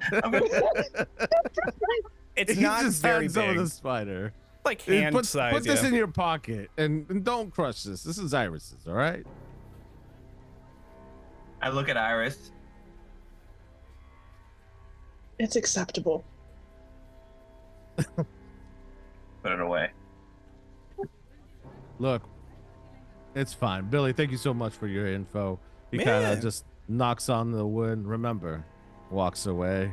Where are we? Point us in the right direction again. I already forgot. Got short That way. memory. He All right, points over thanks, towards bro. the south of this town. Okay. You all begin to leave this bazaar, returning back into this ash fall outside. With each step, you kick up a cloud of ash that then falls and settles down to the ground again. Around, you still see that there is that bar that you see, the Dusty Wing Saloon. You also see down the runway to the south, little far in the distance, that mine that you were told, along with the contact that you have, Kaz. I say we go to talk to my contact now. Just to And then go gather to the some spooky murder mine? more information before we head out to the mine. You all begin to walk down this runway, watching as people walk around with cloths over their mouths to keep the ash not entering their body. You finally come to the end of this road where you find a normal-looking house. You're about 40 feet away until you finally see that there is a truck parked outside. And you also hear a scream coming from that very same spot. What do you all want to do? I run and go after it. Okay. You hear this scream coming from the backyard. You rush after it, and as you enter into this backyard where this fence kind of covers up what you can see here, you turn around and you find that there is this giant metallic shape that's on the ground. There's this cloth that was assumedly covering it at one point, but now it's uncovered and it's like this dark grayish blue type of metal. It's not platinum, but it is this solid metal figure. Around it, you see there are 3 individuals. One of them, the woman who you had heard scream, is on the ground. You can see her hand is completely black. And the others are in a stupor as they're looking down, trying to figure out what to do to help. And as you turn around the corner, all 3 of them look. Go inside! You see the two men run up the stairs that goes into the back of the house here. And this woman is just here, and she's trying to get up and is just staring at you. It's not what it looks like. I don't know what it does look like. You but can what just- it does look. Listen here, we've got things are going on, and I'm about to find out what. So you want to tell me the truth, or are you gonna just dance around like we're at a party? Are we still far behind, or like is he further ahead?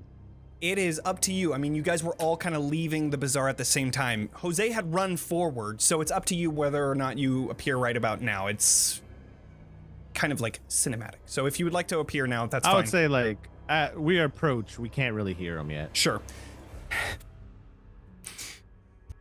Can I use sway? And you're trying to get this person to talk? Yeah, like doesn't look like what it looks like. I mean, just tell me, what is it? You're not from around here, right? I can tell. I haven't seen your face before. Not a face you want to see. Go ahead and do a sway roll. Who is this Jose? Oh, well, I failed, so this is not a good Jose. Might as well. You might as well take that gilded die, even though it's Yeah, a 1. You still same. fail. Hey, She just Damn, looks I at should you. have just. All I'm gonna say is that if you want to get hurt, my friends are gonna be out in a minute. So you might as well just forget what you've seen, turn around, and go back the way you were walking. Oh, this is gonna be a dance party. Let's party. And around and that I time, guess- that's when Kaz finally turns around the corner. Whoa, Jose, we learned earlier we ain't Kaz, doing this right now. Hey, What do you- hey. Can I use gear? yeah, absolutely. A bleed detector in the form of like little goggles. Absolutely. This metallic thing is covered in bleed. One thing that you do find that's interesting though, that like cloth that covers it, it has like this kind of sheen to it. When that is covering just parts of it, you don't see bleed on that side. it's like hiding it like a mask. It's like hiding it or absorbing it. But on the And you said it's exposed partially area, uncovered? it's partially uncovered, yeah. The part that is currently near this woman is uncovered. Does Liz communicate that? Yes, most definitely. Also, this is a fucking trip. Jesus Christ. Is it possible to use my little thingamajig to control an object by like, can I recover it? Yes, yeah. Go ahead and do your, this is focus or? It's a sense roll. Sense, that's right. And I'm gonna burn a drive to do it, Okay. I think. That's the gilded. Oh, that's a 6 on the gilded. Ooh, let's go. And you get Nice. that fucking drive right back. Nice. Nice. So- Heck yes. As Kaz, you turn around the corner, you see this person. This is Carol. You know her. This is one of Carol. your contacts. And Kaz? And at that moment, you see as this cloth now covers up the vessel. She kind of takes a step back until she finally sees that it's Iris. Oh. What are you doing here? Forgive my friend. Jose's new. No. Nice to meet you, Thank Jose. you. Sorry about that. Come inside.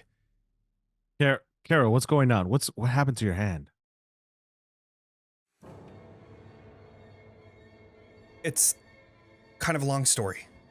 All right, let's walk inside. So no prying ears. Listen. Can we You get all- that thing inside? It is a pretty big. It's like about what would that be like? Like 3 feet tall and then like another 2 feet wide. It's just like this figure that it's not really like in the form of any like humanoid thing or like a creature. It's just this weird geometric shape that is now covered by this cloth. Would Carol warn us not to touch it if it was going to harm us? So if you guys were gonna go for it, she was careful. Just don't touch it with exposed skin. And you look down to see her entirely black hand. Oh shit. I would leave that there, guys. Let's go inside. Okay, think, can I use my occult researcher again, and I'll take another brain mark to find out more about this fucking statue? Interesting. Okay. Absolutely you can. So, looking through your notes, you find that there's not much about this. This is a specifically rare thing. So if you were to even try to do any sort of like mental note of this, outside of looking in your notes, you would not have found this.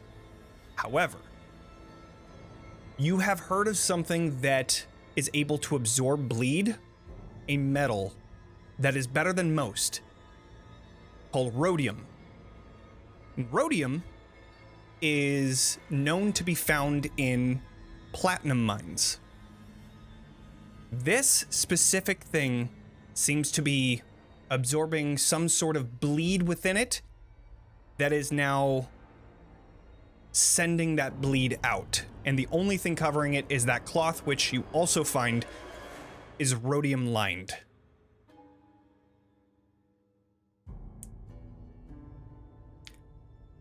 So, with that in mind, you all follow Carol into this house where you see the other two, you find Keith and Pat are on the inside that are trying to scramble to find first aid. No weapons in sight. Seems that Carol was bluffing. But she finally sits down at the bar that they have right in, between the kitchen. Pat and Keith are looking through like underneath the sink trying to find some sort of bandages, and she just sits down, her hand on the table. So. Hold on. He takes off his scarf, hands it over to Carol. Wrap your hand. Is the black getting further, like up her arm, or is it like stopped? I will say do a focus roll. I get one of those. 5. How Okay.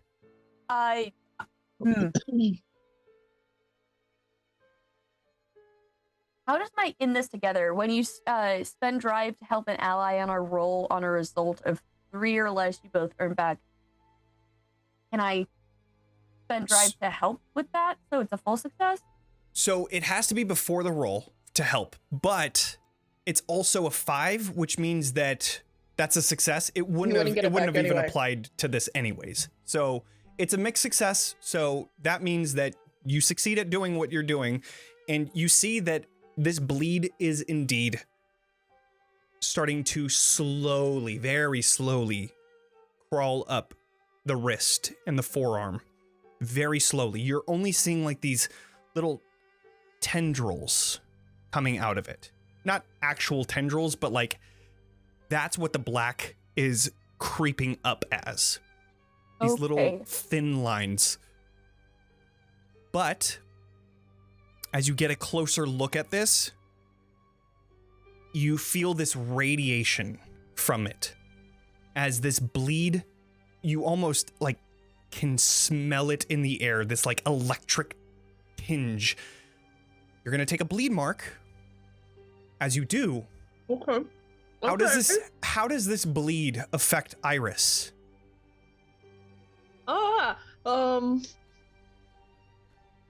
Everybody or just Iris? Just Iris. Okay. You would start to see more strands of hair next to the existing already giant white streak, just sort of slowly going white as well. Not like another full patch, but like there's just like more of the white streaks, but fainter. You begin to see this streak widening just a little and almost imperceptible, but it's there.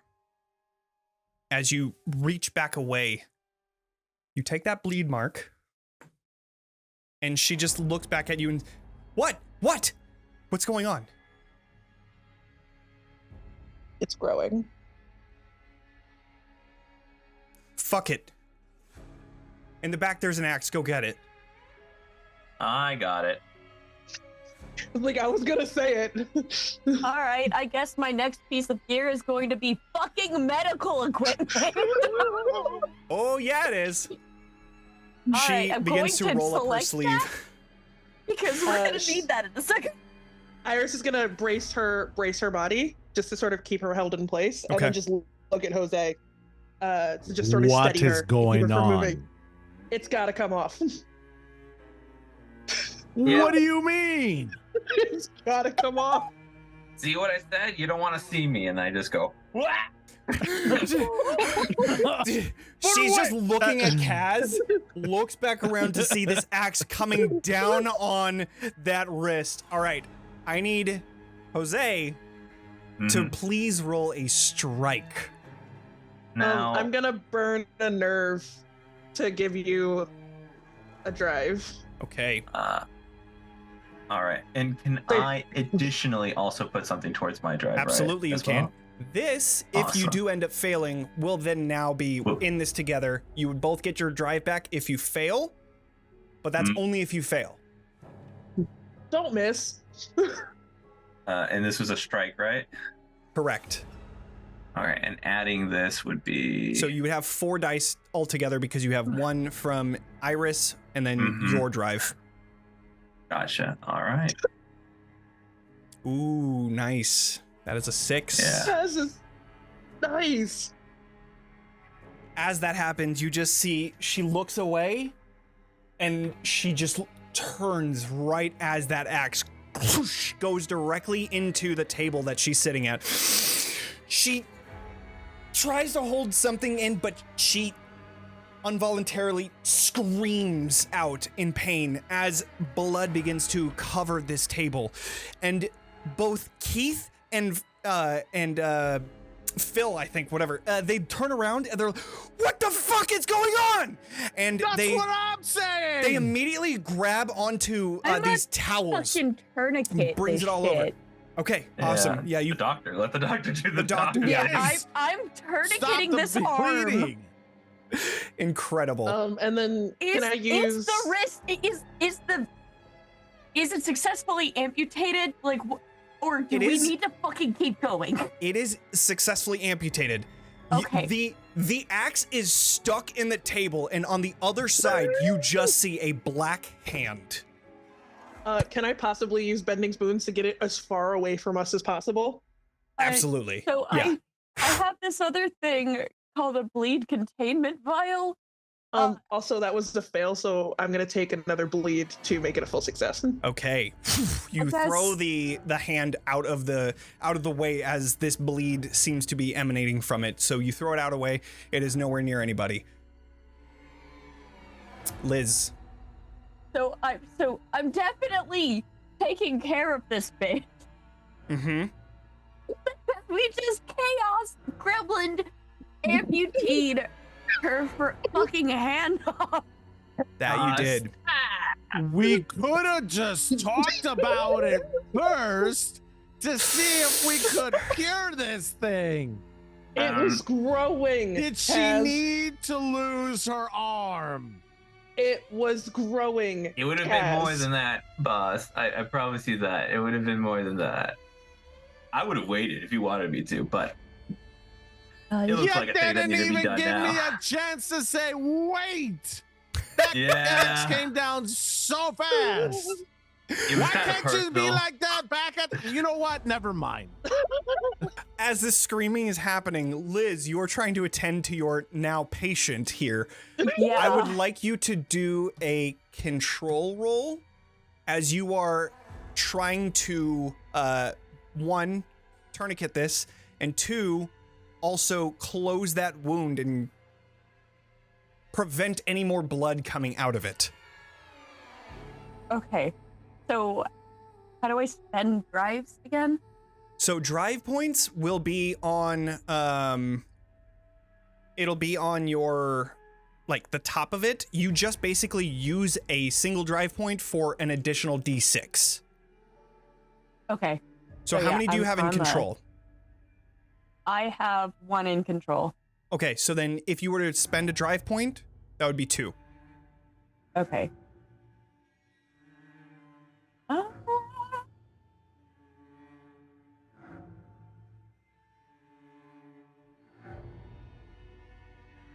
Hey, real quick, Oh. what was the owners to this pocket watch's name?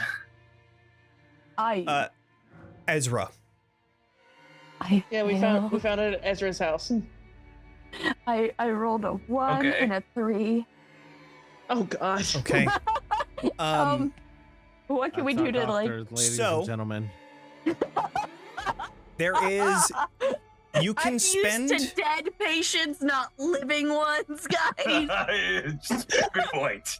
You Good can point. spend a resistance if you have one in nerve to re-roll, but you only get 1d6. I do not have a resistance in that. I've got 1 in cutting and 1 in intuition. If Okay. she's What's not fumbling, nerve? can I go in and take over? As this happens, you try to tourniquet this with whatever you can pull out of your medical kit. In this stressful situation, you quickly tie around it, but as you pull a little too hard and it snaps, the tourniquet is broken. She's still bleeding. Oh. I'm gonna grab my scarf and my Okay. cane and make a makeshift tourniquet out of it and use control for the roll. Okay. I will say she's bleeding quite profusely. She has taken 1 Is from there getting. a fire in here? Is there a fireplace? Currently, yes, there You is, gonna stick her arm in the fire? but there is no fire here. And she has taken 3 body marks so far. 2 from the axe and Oh, 1 great, from the bleed great. out. Great. Okay, I'm- okay. What do we do? What do we do? I am gonna do the tourniquet because I'm gonna try to Okay. save her. Go ahead and do a control roll then. Before you do, does Uh-huh. anybody want to aid? Oh no. I can't. I don't have any drive and nerve. I'm gonna also add a drive from nerve. Okay. Nice. I have 1 more drive and nerve. No, don't worry about Burn it. I'll take it. I'll take it. You I'll also take the- have I'll a help. gilded die that you haven't used yet. Oh yeah. I'm using a gilded Oh, die yeah. as well. Okay. Use it. So then Fucking use it. we'll say, I don't know, do you have is control a gilded action for you, Kaz? No. Okay, so No. then we'll say that the first die that comes up will be your gilded die. Okay. So, you know what? Can I use 2 drives? Absolutely. All You right, can I'm gonna have use a 2 maximum drives. of 6 dice that you roll. All right, I'm gonna use 2 drives from nerve. Actually, I take that back. I use 2 drives from cunning. It would have to be from nerve. Oh, from the actual nerve. Since it's Okay. control, unless Oh. you have an Okay. ability that allows you to do that, which No, it some doesn't. do. Okay. Okay, so I'm gonna use 2 dice from nerve with the gilded die. Come on, baby. And then you have 1 for me. Okay.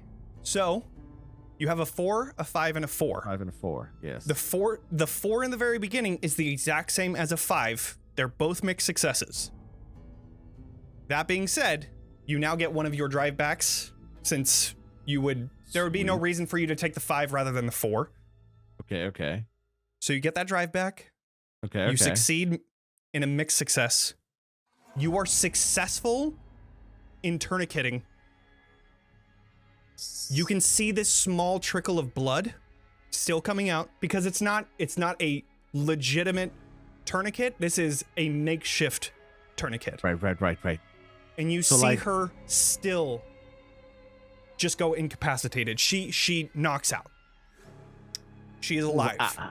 She's alive. She's alive. She's not dead. She is But not she dead. is now unconscious. Can He's Liz, now in shock. Liz, can you start a fire? We need a. Yes. And she's going to set a fire in the fireplace so we can get it fucking cauterized. I'm gonna turn to her two boys and be like, "Do we got a pan somewhere?" Yeah. Oh God. Yeah. They pull out a cast iron pan and they turn on that iron stove, that gas stove, and just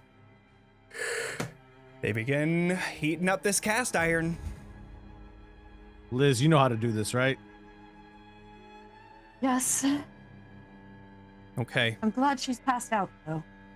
Absolutely, because Can I the immediately- sound of this heated metal on skin is disgusting, to say the least. It sends shivers down your spine as you just hear this sizzle and pop as you finally touch the bottom of this pan to the now cut off wrist.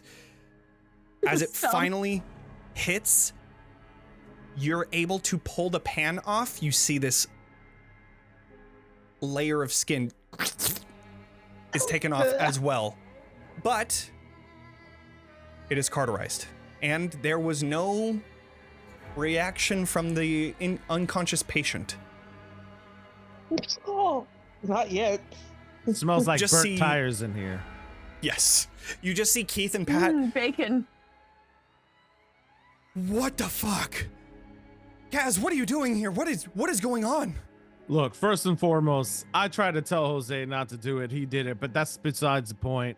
We're here because we need to talk about what's going on in those mines back there. Yeah, okay. Oh God.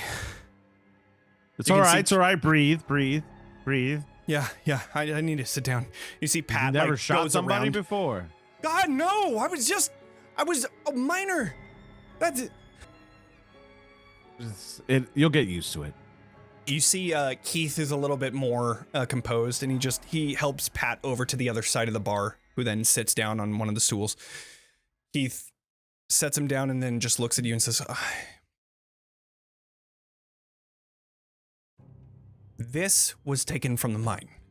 I don't know how they did it, but underneath the mine, there's some sort of facility. We've seen people going under the mine. The elevator somehow brings people underground, but we were able to find a mine shaft, or not a mine shaft, a ventilation shaft that goes down into the lab directly. Is there any way to get through to this elevator without getting spotted? I don't think so.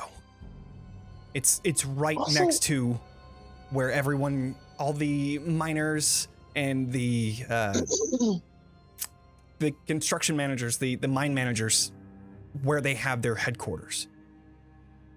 That's where they make the plans, just next to the elevator. They load everything there, and you have to get through a checkpoint too. But if you get through the checkpoint, I think we have some jumpsuits to spare. If you're able to get through the checkpoint, you might be able to get to the elevator. Is there any identification they need to carry? I believe we have the identification already. And she pulls out the things that we got from Billy. You have one in your pocket already, I know. And she hands Everyone has that when they go down. And then they come back up and they don't remember. I don't know what's going on down there, but that was the first thing that we wanted to understand, is why when they go down, do they come up with nothing? And then we found Are that there any vent. marks? No, Anything on them? not that I saw. HP Lovecraft shit over here. Who's that? I think it's some scientist out in Seasway. Oh, okay. Thank you. Sorry. Yeah. I was out of character, by the way. I didn't know. I was. I'm using an accent for her when I actually speak as her. Of course. All right, thank you. Sorry. Yeah. Just know that, Kaz, this isn't any slight to you. I know that getting around isn't the easiest. This vent goes directly down. And there's no handholds. We have rope. Damn, that would have been a good idea. Jose, pull out your rope. I have rope. Give me I know you always carry rope. rope. You and your Yeah. stupid rope. I had stuff. Now I have rope. Now I have rope. There. Incredible. There we go. Wow, I I have know. rope. Always have rope, Is there motherfucker. 50 feet of rope? How much rope do you just pull out of I your am pocket? a Yes. magician, so I would technically have. You would like, always some- have You have the one where rope. you can keep on. It just keeps coming infinite down. rope. It's Magician infinite fucking rope. Hades, but it's Oh rope my edition. God. They're sweet. Incredible. It's always got Wait, look, rope. right there. It's magic show gimmick right there on the There you review go. list. You just have a bunch of fucking rope. See? So, Jose's Tell always us. got rope. I told him one day he was gonna need rope, and he came here with the rope. I told him. Did they tell us what was under the tarp? Do we know what's under the tarp? We know somewhat. We just about know that, what's like, under if- the- We know if you touch it, we gotta chop your hand off. That's what we know. You we know it's know- also made of rhodium. rhodium. You also know Okay. that it absorbs bleed. Yes. Okay. The tarp absorbs bleed or the thing absorbs bleed? Both, because they're both made out of rhodium. The tarp itself is Okay. rhodium lined, and then the actual thing itself is rhodium. I have such a dumb thing I want to do. What's the dumb thing, Iris? It's so dumb. What's the dumb I thing, wouldn't Want to Iris? do, Iris? I want to take the hand to the thing to see if it absorbs the bleed off the hand. I Mm. suggest we put it on like a fire poker or something and touch it that I way can instead of with lift your it. own hand. That I you can lift it, but if I fuck it up, I'm gonna take a bleed scar. You took 2 bleeds so far, right? Yeah. Oh no, I can take one more. Cool. Yeah, fuck it. 3. It's 4 when you take a scar. It's 4. Yeah, so I would want to bring the hand telepathically to the bleed soaking thingy. I gotta know. I gotta Iris, know. Iris. I have Kaz. I have to know. Oh, you used And my you know real she's being name. It's serious. real. Yeah. It's real. Yeah. It's real. She used my real name. All right, guys, get that poker. All right. She's not gonna touch it with a poker because I'm afraid to Before touch you it with a even physical grab item, the so poker, she's you literally just gonna... see it, lift into the Yeah. air as it floats out of the this house and heads over No towards pressure. the rhodium thing. Go ahead I and always roll. wonder I where my liquor have- bars came from. No pressure. No pressure. It's fine. It's totally fine. You're gonna be great. That is a mixed success. Mixed It's success. a 4. Okay. So, yeah, I'm gonna take it to make a full success. Okay. I was gonna say, because if you didn't, that mixed Yeah. success was gonna do something, but that's okay. That I is a know. full success. I'm just gonna You do take that I'm just bleed. gonna take it to make it a full success. Now, Yeah. each of you are seeing this streak of white is becoming bigger and bigger. It is now recognizable. You can see that it is getting bigger. Iris, are you all right? I'm fine. You bring over this hand, and you see that the tarp itself doesn't seem to respond in any way. But you do see that those tendrils that were crawling up that wrist are being pulled back. It seems like it is trying to take back that bleed. Okay. Now that that curiosity's been sated. Iris, what did you see?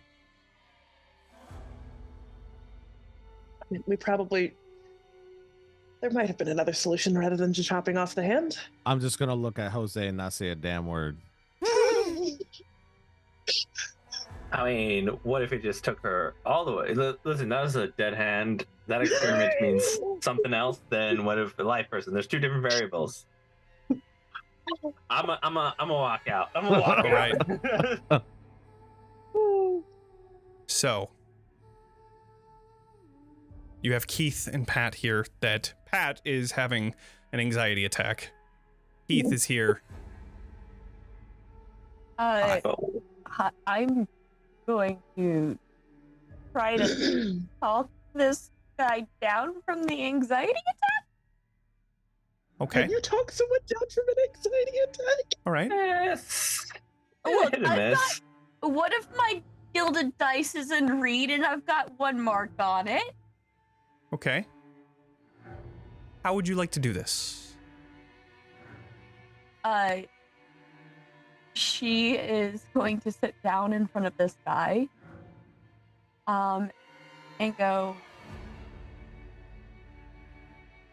I've seen some pretty fucked up shit too.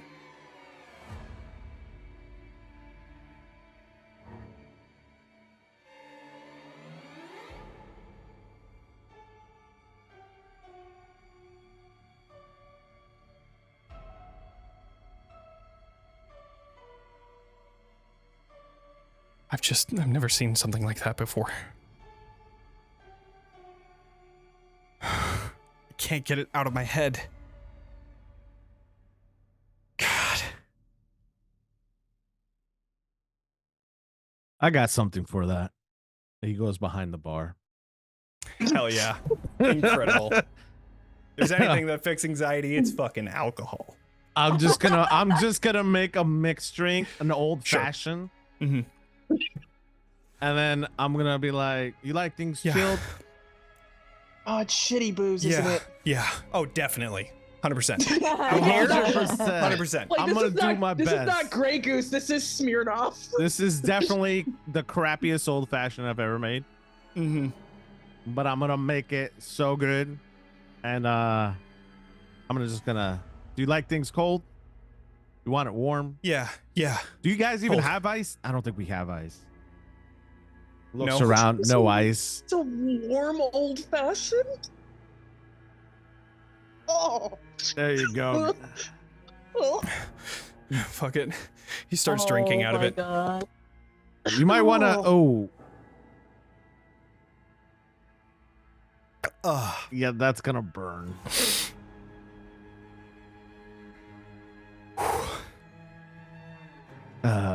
Want another one? Yeah. I got you. While I'm making this, why don't you tell us a little bit about what you know? Yeah. When we went down, Keith now talks. When we went down that vent, we came into a freezing room. It was just way too cold. We needed to get in and get out. This thing was completely covered in frost. It was just on the side, and when we brought it out, that's when we could feel like this burning from it. We had our truck nearby, so we were able to, lift it out of there, but it was painful trying to get this thing up. Why'd you even touch it? Because we thought it was valuable. What do you think we're doing there? Platinum is a lot safer. I had no idea that this thing had all of that shit going on until we got out. You know what? We'll talk about this another day. Okay. That's fine. What? I just be careful if you go in there. How many guards are in there? None. There's no guards. It's just science-looking folks. There's someone in charge. There's always someone in charge. Well, there's probably someone in charge, but we didn't stay back to figure it out. Turns They to didn't even Keith. see us. Keith, you're a miner too, right? Yeah. I'm a miner. Why? Who's in charge of this mine? Oh, you're talking about the owner of the mine? Yeah, Gregory Snyder. Okay, Greg. Gregory Snyder. Yeah. And he knows all this is going on. It's his mine. I don't, to be honest, I don't think so. I know, we know that something is going on. We just don't know what. This is the first thing that we've ever seen. Have we deciphered that letter yet? I've got letters. It's a long cipher thing. It's a long project. Dude, You want to show? Here, I'm gonna show you what I have right now. Halfway through, I decided I need a different ink than black. But it's just a lot of just like, right. Oh, here's the letter. Oh, Did here's you, another letter. Did you here's... figure out what it is? Yeah, that's like why I how was to asking. decipher it. No, Okay. but I know what letters go where. So like, I've Sure. been like, oh, this is too soon, and then I worked my way through the finding the, and then finding I've, and then I've slowly been like putting in all the alphabet and throughout the whole thing. So that's how I've been deciphering it. Incredible. All right. Yeah, give me a second. So just I in gotcha. between chopping off a lady's hand, you've been deciphering a letter. Yeah. Like, Just just gonna looking get at on me the for this. Pocket watch, looking at the letter. Love it. Here, this is what I have so far. It's all kind of mismatched, but I've got all the letters, but I've seen and then yeah. That's what I got so far, but like I had the idea. So long. Yeah, there's a lot of words. There's a Once lot you of figure words. it out, once you figure it out, then I will just give you the whole thing. Thank you. Heard. Oh my Yeah. God. Could you tell us what like it says? Us eso sí. And then There's one Wait. letter. there's the one letter. For that one that says oos. I like to Before that. solve. Is it loose? Is it moose? Is it goose? It's Is it definitely goose? lose. Is it Goostorian? Yes, you have cracked the code. Gustarian. Honk. Is that your sandwich? Gustarian. No, it's not. Honk. Love it. You guys are so good at that. That's wild. Is that your sandwich? Not anymore. So, Is he there? He there? Oh my god, he's wearing somebody's hair. He's seen something. he's seen something. And he's openly told you that the vent had gone. Oh, you're talking about Of the letter. Gregory. Oh. I'm talking about the letter. letter. The letter Gotcha. says, I've seen. What have you seen? Gonna have to crack the code in order to figure it out. Oh my God. We're going to sit here all night, ladies and gentlemen. Hope you're here for the long road. So, after talking to Keith, Pat, and the unconscious Carol, Okay, yes. Do you- Carol, is she awake? Carol is still unconscious, but she is still alive, and the wound is cauterized, so you know that she's going to make it. Thankfully. And just I'm barely. just going to look at Jose. I'm looking at a letter.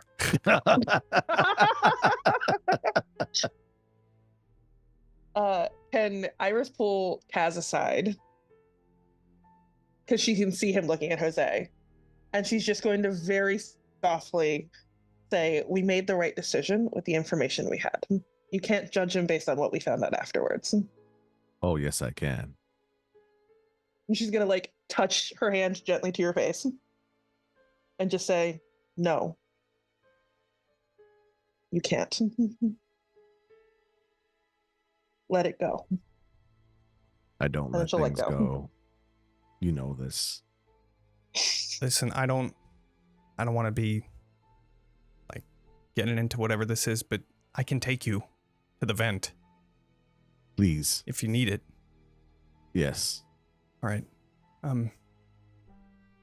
Yeah, I mean, if you could just help me push this thing into the backyard, that way we can cover it up and we'll take my truck.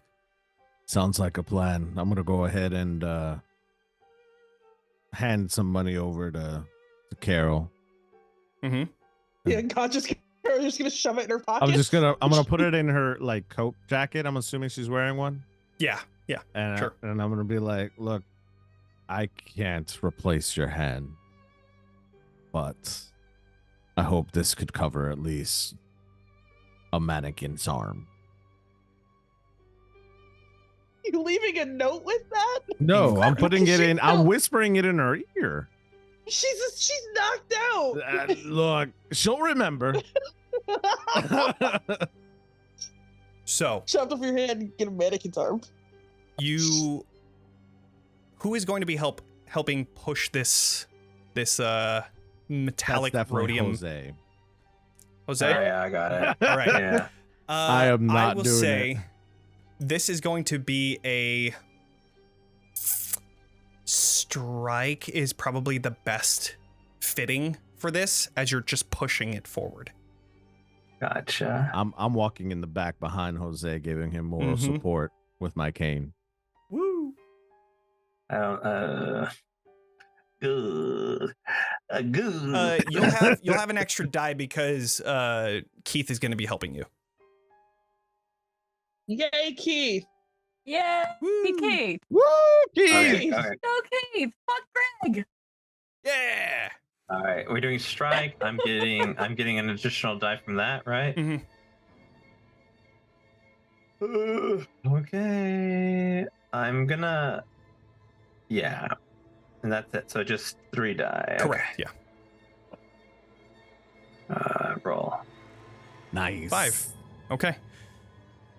You push this. It's pretty heavy, but you're able to, as it carves into the soft ground here, you just hear. Unfortunately, as you're pushing it, No.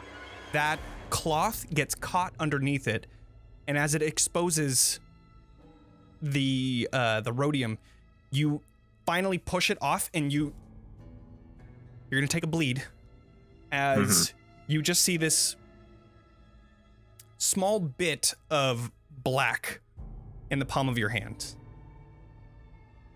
It feels like ice. How does the bleed affect you?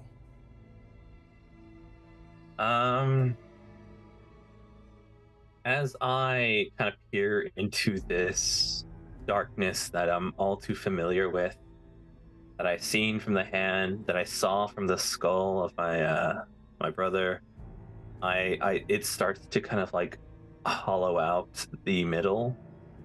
It doesn't stop any movement, but it is just pure black, and it's just gonna always remind me of those eyes that I saw. It's almost like a portal into your own mind, that darkness that you still hold on to. As you peer into it, this starless night, perfect darkness, until you finally shrug it off, and you have now moved this rhodium piece far enough to where you can close the gate behind and take off in the truck. And you do. Each of you load into here. Keith and Pat will be bringing out a couple of the jumpsuits that the miners have, saying, if you don't want to be questioned, this is probably the best way to do it. You guys need to put this on. Kaz, I know you look really good, but if you don't want to be questioned, this would be the best way to do it. I'll get in it. I'll get in it. Not to be that person, but are there female miners in the mines? Yes, Carol is one of them. So Okay. They have any lab coats as well. they don't have lab coats, no. Ah. None of these people were Okay, Eon so what you're saying is I need to scientists. beat up a scientist. Exactly. That's exactly what I'm saying. So, you all drive over and you come to this checkpoint. You begin to see this giant hole in the ground, this open pit mine. You can see dust clouds spilling out from it and these giant metallic machines that are lumbering behemoths in there, just moving around, drilling into the ground. On the outskirts, you can see there is a building on the other side of a 20-foot tall chain link fence that's topped with barbed wire. It runs the length of the mine's outer rim, and you can see a lone road that cuts through a single security checkpoint. You can see that this then leads down into the mine in a spiral road that finally gets to the bottom. But before then, you see there is a tall, dark-haired woman that is currently holding a clipboard and just looking back towards the mine, and then sees this truck approaching. As the truck finally comes to the checkpoint and stops, she just looks inside and sees that Keith is the one that's driving and says, "New ones?" Keith looks over. "Yeah, they just came in out of town. They heard about work here, getting paid well, so." All right. Seems that now, having Keith with you, there's no questions asked. Your truck goes in through this checkpoint and around that building, where you see here there are people that are crouching over plans and talking about what they're going to be doing in the mine, as well as you continue to go around the other side of this building, you see the elevator that is just behind that building. There, you see this giant truck that seems to be loading this dark bluish metal onto the back. But as you drive and then park in a little far away off, but close enough to where you're not questioned, you see this bush, this odd looking bush. And as you get closer, you see that this is just some sort of fake greenery in order to cover up what you now see inside is a vent. Out coming this warm, sometimes cold, sometimes hot air. And as you stay there, you have the rope and you have a vent. Fucking great. So, is it gonna go the way that I think it's going, where you're tying the rope and heading on in there? Geronimo! All right, cool. Before he goes down that vent, because I have a feeling Kaz is going to be an insane person and go down first. Oh, you're not? Oh, I know better. Jose's going down first. No way, Jose. Haha. Either way, Iris will make a point to pull Cass specifically aside. And is there like a pocket in the front of the jumpsuits that we're wearing? There is not. No, it's just like a sheer. Is there a pocket on it? Is there a pocket on it at all? There is. Yeah, there's like regular pockets. She will have pulled out, looking at him, a single tarot card, and flip it around so he can't see what's on the inside of it, and slid it into his pocket. And there would have been like a familiar feeling of just vibes. I don't know what magic feels like in this world. It's a vibe feeling. Sure. She's just going to say, "Stay safe," and then walk away. Okay. And you will get an extra die on all of your move rolls against Phenomenon. As long as you keep the card on you. You have to keep the card on you. Oh, he keeps the card on him at all times. And I'm not going to tell you what's on the card unless Kaz asks, because I did pick a specific card. Ooh, don't nice. ever ask. Of course. Wait. Okay. Question. Yeah? Because medical equipment it does not specify. It just says, quote, doctor gear. I have a lab coat from that.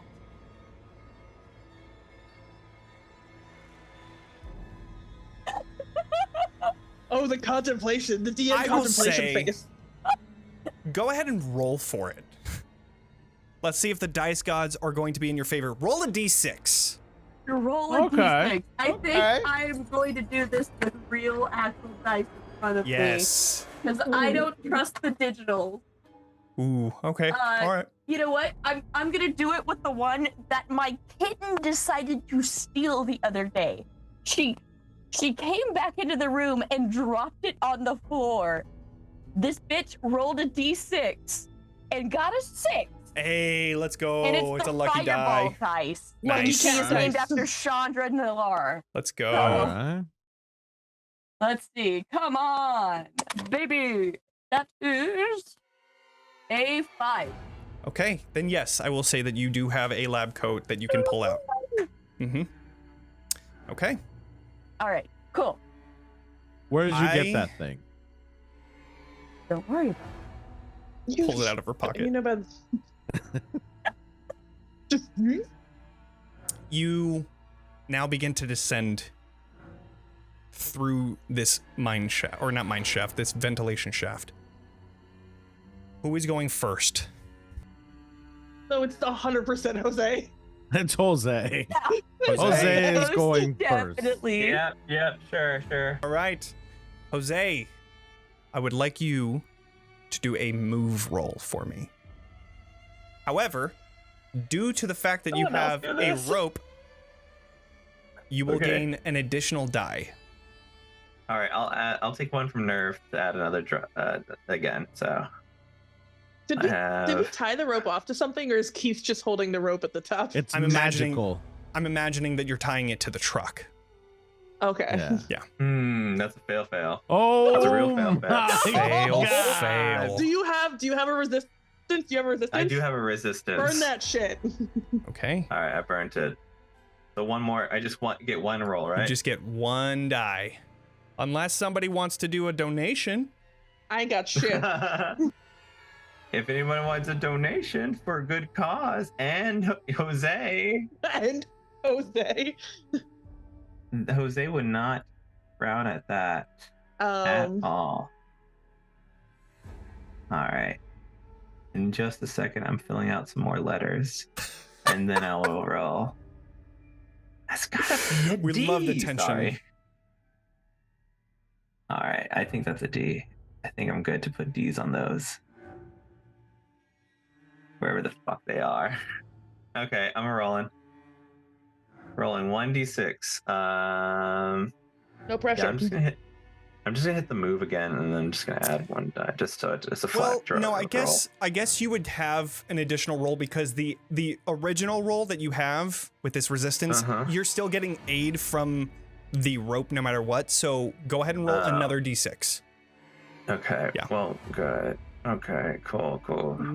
Oh my God! I'm not in roll 20, so I can't That see what he is- did. 1, 3, 1. Oh, great. Bye. I fall down. Okay. I'm going for a ride. This is why Jose goes first. You don't fall down. Oh. Instead- well, that feels weird. What you feel is this. You come to a fork in this vent. You see that one side goes to one, another goes to another, and you decide to go down the left-hand side. As you go down, Oh.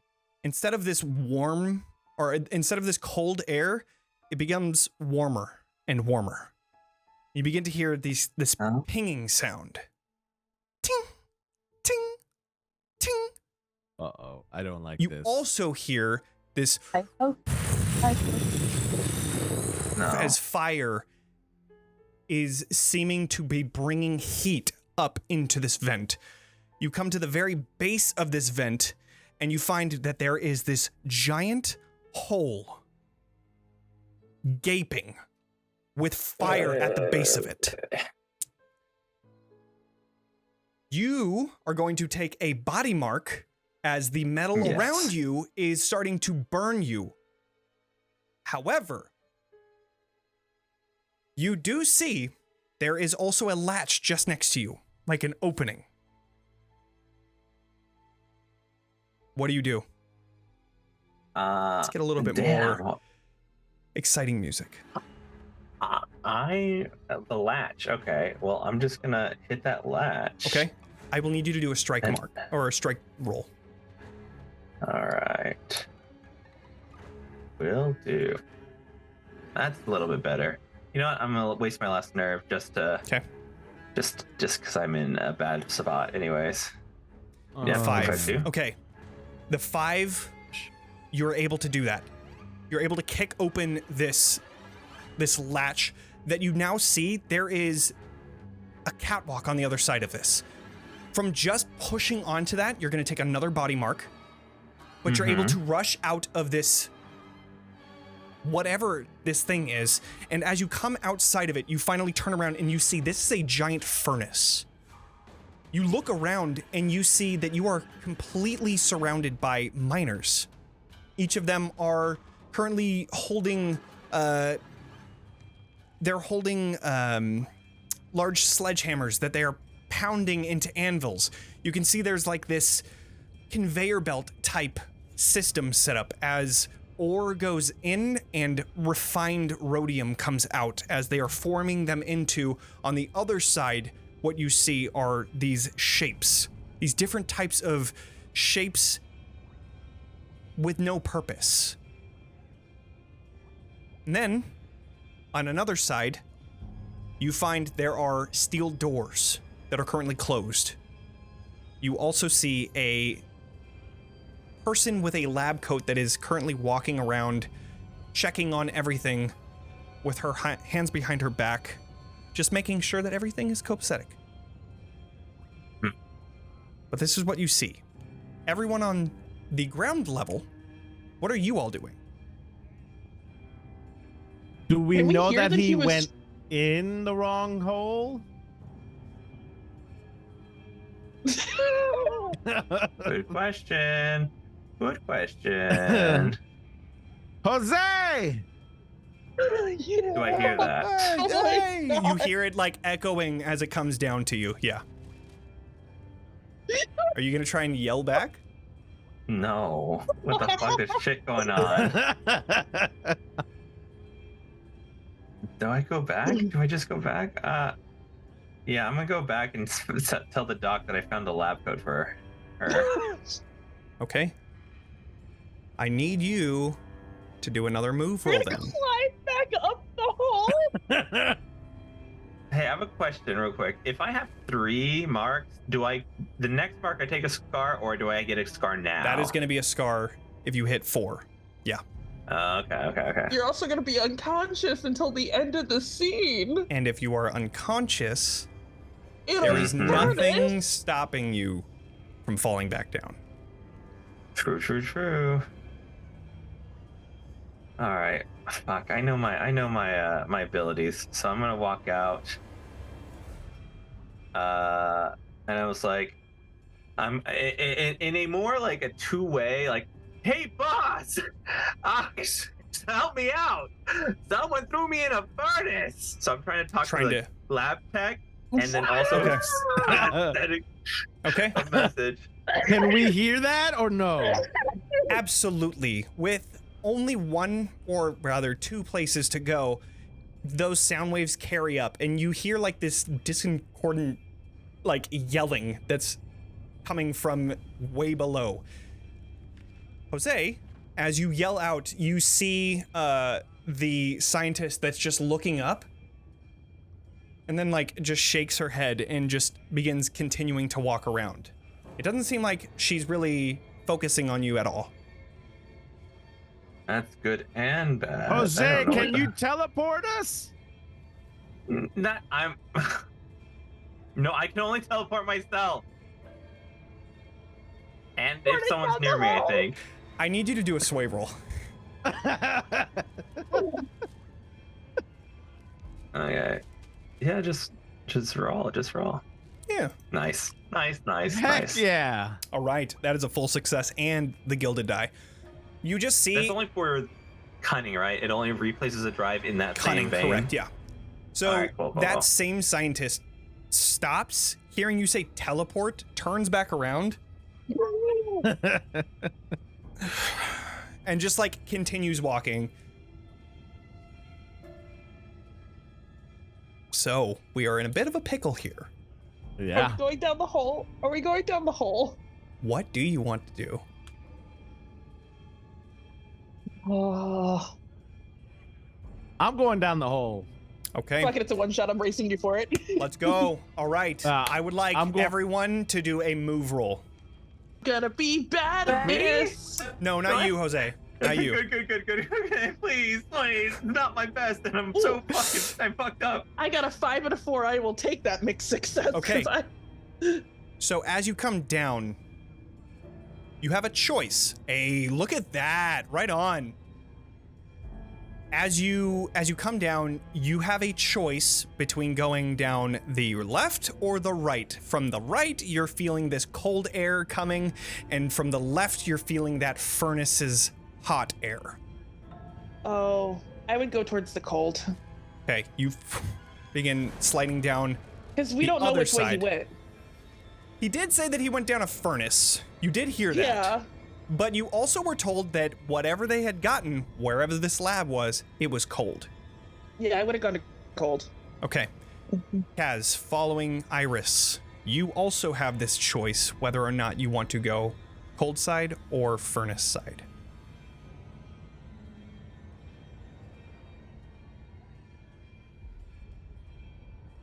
I'm gonna go furnace. Okay. I'm gonna you go down save furnace. my boy. Thankfully, the latch is already opened, and you are able to immediately jump right back out. Jose is there to help you get out, and you are standing there now. But we need one more roll from Liz, if Liz is going to go down the vent. Liz, I you going down rolled the a hole? 3 and a 5, and I'm going with Iris. Perfect. I love splitting the party. Great. Great. Okay, so we're gonna focus on. Let's focus on the furnace first. The boys. Kaz, you exit out of this furnace right next to Jose. No marks taken. You brush yourself off from the ash and dust that has collected here. What do you want to do?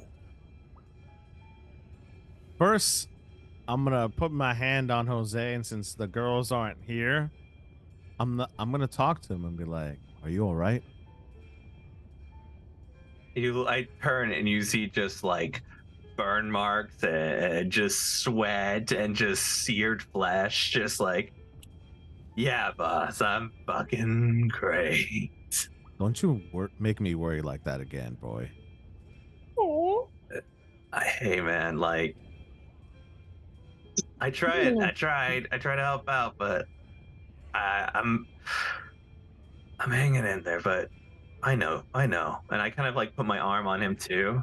And I'm like, I know you're out there for me. I fucked up. And you see him kind of like tear up a little, like, I'm sorry. Now's not the time, Jose. I'll take care of you. And I'm gonna take the lead Mhm. and probably take a look around. Mm-hmm. At this point, I still have my cane with me. 'Cause I brought it back. I took it back with me. Right. And I'd probably go. What do I see in front of me? I'm gonna You take see- point. Sure. So You see where you are currently standing, you are high above the whatever ground level this is. You see on the ground level here, there are about a dozen or so miners that are currently working to refine whatever ore they had found of rhodium. You find that the ore goes into this furnace. They take the like heated metal that is bringing this to a more liquid state. They bring it out, pouring it into these casings that then they bring over towards the other end of this refinery facility, where you see those rhodium vessels. is there a shut-off valve to this furnace? If there is, it would not be up here.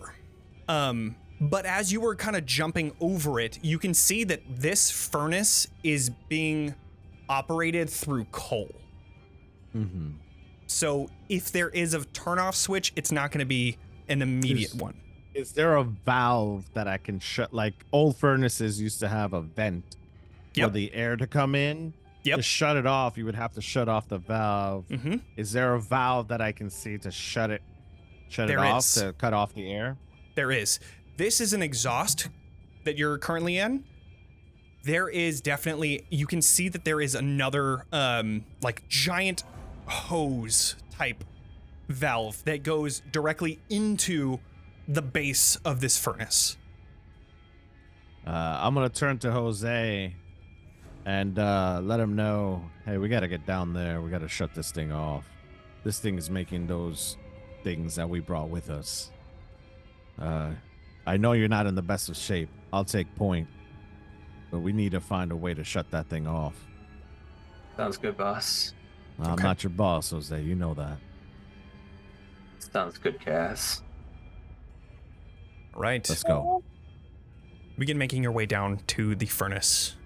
And you just see a bunch of new faces. They're miners that are just regarding you, just kind of giving you nods and getting back to whatever they were doing. You can find some of them grabbing onto ore and all throughout that process.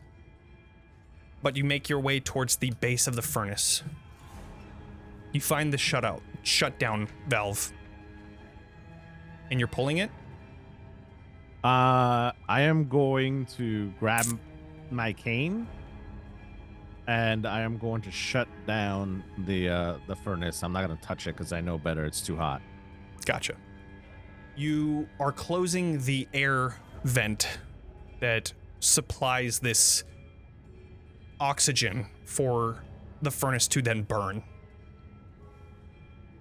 I would like you to do a hide roll if you're trying to do this without anybody seeing. Yes. And I'm going to add drive from it. Okay.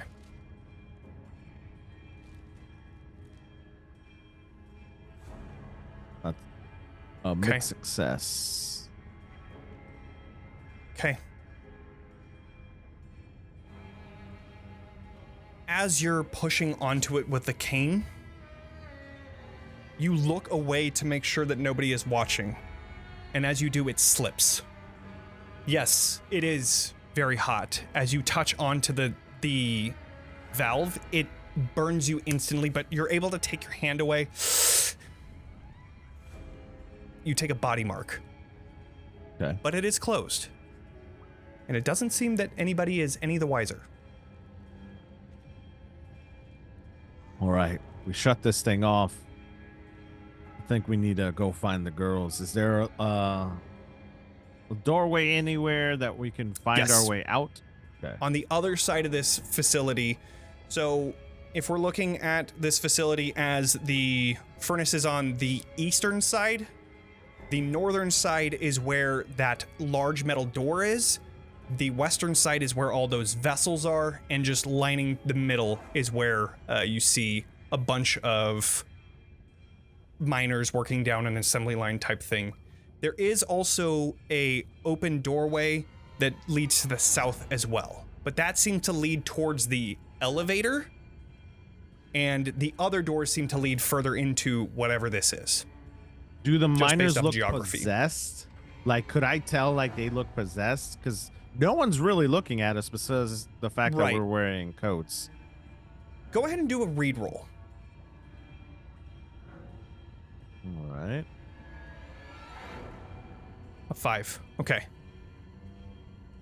Looking at these miners, it doesn't seem like they're possessed by any means. They're wearing hard hats. They're wearing their mining suits. They are just doing a job and seem to be getting paid to do so. But as you're kind of looking around, you do see the scientist coming around and just looking towards you. She has this like short black hair and this very light brown skin with these green piercing eyes. As she's walking around to make sure that everybody is doing everything that they need to be, they see you two, not wearing any hard hats. And she approaches you saying, "Excuse me, wear your hard hats. You need to be in here with safety precautions. We don't want you to accidentally injure yourself. Where did you place your hats? That was Jose. What was that one place? Where we? And I'm gonna swing at her to knock her out. All right. Let's do a strike roll. Incredible.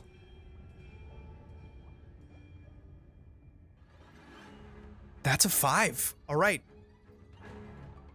You immediately strike into her, and she just goes flat on the ground. She's not meant to fight. She goes knocked out on the ground. You hit her with the other side of your cane, and out cold. However, some of the miners start looking, and you see that this is creating a bit of a commotion here. You see that there are 2 guards that are coming out of a small little office that is just next to the doors on the other side, the northern side. You see that they're coming out trying to see what the commotion is. They don't know exactly what's going on just yet. However, they know something is going on. What do you want to do? I'm gonna yell for help, like if she just had a heat stroke because it was too hot in here. Okay, do a sway roll. Okay. I can help you with that. Okay, you're gonna help? Okay. Yes. So is that an additional die? Jose gonna help? Yes, that would be a drive point from Jose. How do you want to help? There is, I mean, she's knocked out. It must have been something. I'm really like, it must be the heat, and just visibly just fucking He's burnt on fire. He's burnt. So like he's burnt and he's like, oh, it's hot in here. He's sweating, and Absolutely. I'm like, she passed out. So it's like, you know, kind of heat stroke kind of thing. So we're like fanning her. You know. Okay. Yeah, that's what we're doing. Ooh, that is a full success. Incredible. So these 2 guards, just hearing this commotion, they are running around the assembly line and coming to the scientists. She passed out? Yeah, she God, passed she's out. burning. Yeah, she's hot, man. It's hot in here. In the office, go and grab the first aid kit. There's some water in there. Grab it, bring it over. Can I see anything on these what are they, security guards? Yeah, so what you do see is each of them have a pistol on them. They also have like a nightclub on the other side. Sure. Can I swipe one of the pistols like sneakily from them? Absolutely, you can. Go ahead and do a hide roll. I'm gonna swipe one of those, and it's a gilded action. Cool. Fuck your OSHA regulations. Wow! Holy shit! Here. What a great roll! So that's a 6 on the gilded die. So you gain a drive back. I get it back. And immediately you're like talking to this guard, trying to point out like, yeah, she was standing over here. And as they turn around, you click the button that's holding this gun in, and you take that pistol, put it directly in your. But I'm on his. I'm like pocket. on his shoulder. Exactly. So like I'm literally like, you know, and like as I'm talking, my other hand is going to pop it out and lift the gun and put it underneath my jacket, so that it's underneath my jacket and my belt. Don't mind me. This is Yeah, mine yeah, now. yeah. It's kind of like I'm hiding it now, so it's become mine. And I'm gonna It be is like, now yours. You sit back here, right? There was Yes, a first yes, aid in the kit. office. Go in there. Do we have grab- anything for my this guy right here? He's burnt. Like is there anything to Jesus. cool him off? Yes, just go into the office. There was a first aid kit and some water. I got it. And I'm like I'm hobbling away with Jose. Jose, get the hell out of here. As you enter into this office, you find that there is so you enter into the doorway. Directly to your right is this metal box with a red button on it. You also see just in front of you on the wall, there is a first aid kit. And of course, just next to that, you have a faucet with cups just next to it. All right. Jose, go pour some water on you, and we're gonna use this first aid. I'm gonna open the first aid kit to see if there's anything that I can wrap his hands that are burnt around. Sure, absolutely. So There's definitely some gauze and some whatever it's called, cotton wrap. Cotton wrap just to wrap it up. So you know, and as I'm wrapping up his hands and stuff, I'm be like, taught you many, many times, Jose. Make sure you bring a first aid kit. Talked about this. But it's all right. You're my boy. I'm going to take care of you. If only the doctor hadn't gone the other direction. Yeah, it is what it is, ain't it? You know, you remind me Just of my... catch me up.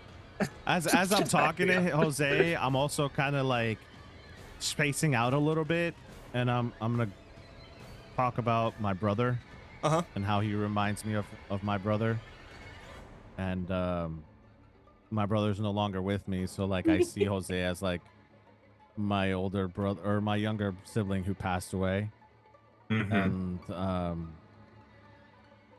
you know, Jose, you gotta make sure that you take care of yourself. I'm only hard on you because I want to make sure you stay around. You remind me of my brother. Well, I hope we get out of here.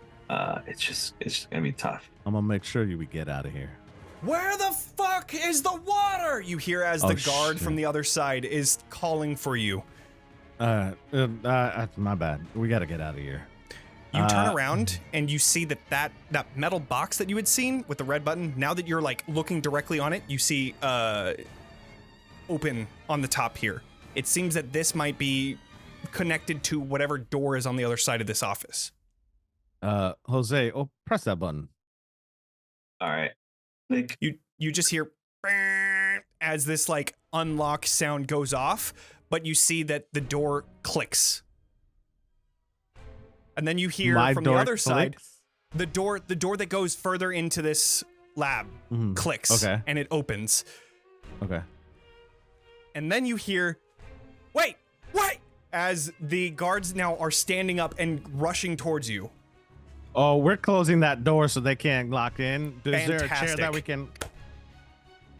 On the other side of this door, you find that it's a short hallway that then opens up into this circular, like oval type room, that on the other side you see that there's this open window. However, first thing is first, this hallway now has a bunch of these white suits that seems that like hazmat suits almost. You see that there are quite a bit of suits here. That is it. So in this hallway, all we see are suits. There's no like exit? There is just this room that you see, and from this hallway, you're not able to see the side walls of this chamber that you're in. But you see that there's a window that peers into like a central chamber with like this giant scaffolding. But currently, just near you, just next to you, are these suits that are hanging on the walls. Okay. Have we successfully like blocked them from them coming in, or are they breaking down that door? The door is closed, but there's also a button on the other side that can just be pressed. Okay, so first thing I want to do is adjust where I put the gun and put it behind me. Okay. And then I'm going to tell Jose to put on that hazmat suit, and I'm gonna try to put on the hazmat suit as well. But I'm gonna try to kind of like take out the gun, but I can't really place it anywhere because there's no pockets. Sure. So is there... I would like both of you to do a move roll. Okay. Just to see if you can get into this quickly enough. Wow, let's go with a 6 for Kaz. This is not good. This is not good. Hot dice. Oh, but this is a... Ooh. I have a 0.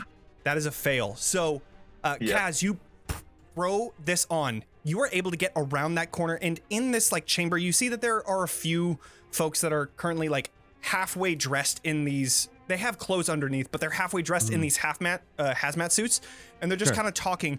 You can see that they have clipboards and they're talking about notes. It seems like these are scientific type folks. Sure. Now that you're around the corner, you also see to the left, there is a large window wall. There's a central door, and on the other side of that, you cannot see anything. It is just black. On the right-hand side, you see that the other side of this window wall is frosted over. Jose, you start putting on this suit, and As you're trying to run, you trip down, and then you hear burn on the other side of the door as the door finally clicks open. I will give Kaz one chance to help out. What would you like to do as you see Jose falling on the ground and you're starting to get the attention of some of these scientists that are like trying to figure out what the fuck is going on? What would you like to do? I'm going to turn around and I'm going to sway them. I'm going to try to convince them that someone's chasing us. To the scientists. To the scientists, because they have no idea who we are. And we're putting on hazmat suits. So I'm going to try to sway them to let them know, hey, there's people chasing us. And like there was gunfire that came from the furnace. Okay. Go ahead and do a sway roll. Okay. I will say that this will be one less die because you are, well, you came around wearing. All right. A general roll, I will give you that because you are currently wearing the hazmat suit as you came around the corner. I'm wearing a hazmat suit. If they were to have seen any minor suits, I would have taken one away. But since you are in this hazmat suit and you successfully did that, you get a regular sway roll. All right. That is where the luck finally runs out. Unless you want to use a resistance. I will not. However, yeah, that's all I get. Okay. As you come around, the scientists look over and intruders! Intruders! And they are going to begin zipping up their hazmat suits as they're trying to run into the nearby room. Okay. These guards are now coming through the door, but before we get there, we are going to go right on back over to Liz and Iris. Liz and Iris, you come into this frost-encrusted room. You see that there are multiple workbenches in the floor. You see that there is this giant machine with this glass tube, on the inside of which you see is a rhodium vessel, similar to the one that you had seen before.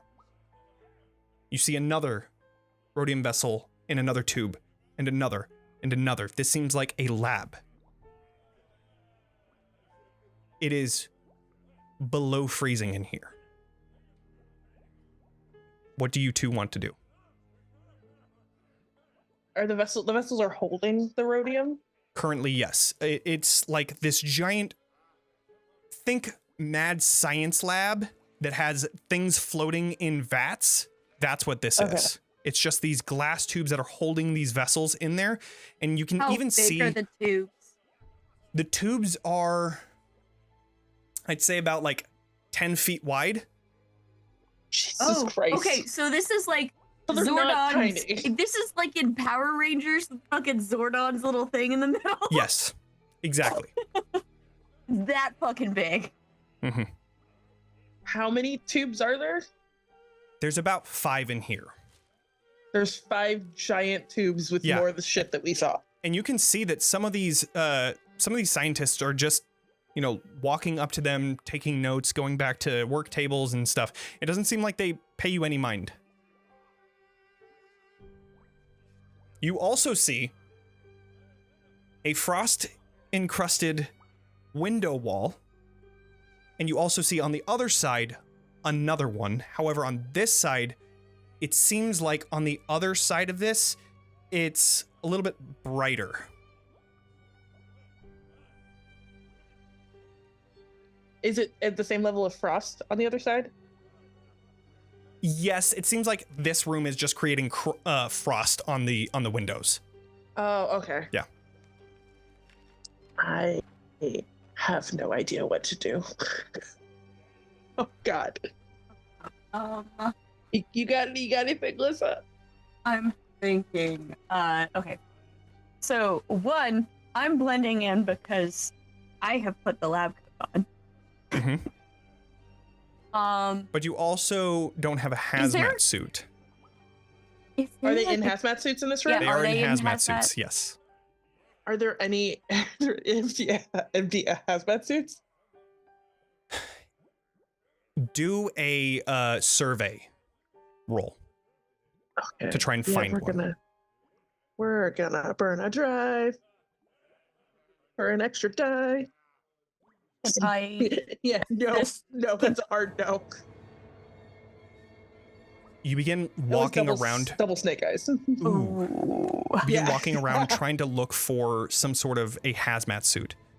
But instead, you find more scientists around the corner as you turn around and they are looking directly in your direction. And as you do, they just look at you and say, you hear like through the hazmat, "What are you doing? What are you doing?" How close am I? How And they close call- am I to one of the vets? Pretty close. I mean, that's what you were turning around. Can we say, hypothetically, Mm-hmm. that I had a course. gun? Okay. Can my gear be gun? Yeah, If I mean, unless you have it in your actual like list, no. I didn't pick any gear. Right. You're not supposed to.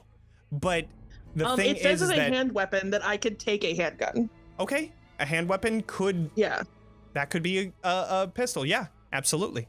yeah. Can I Okay. shoot a vet? Yes. Yes, you can. I would like you to do a control roll.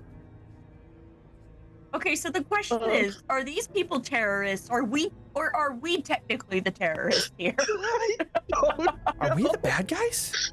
We the bad guys? Guys. That's a 5. That's a 5. Okay, so then,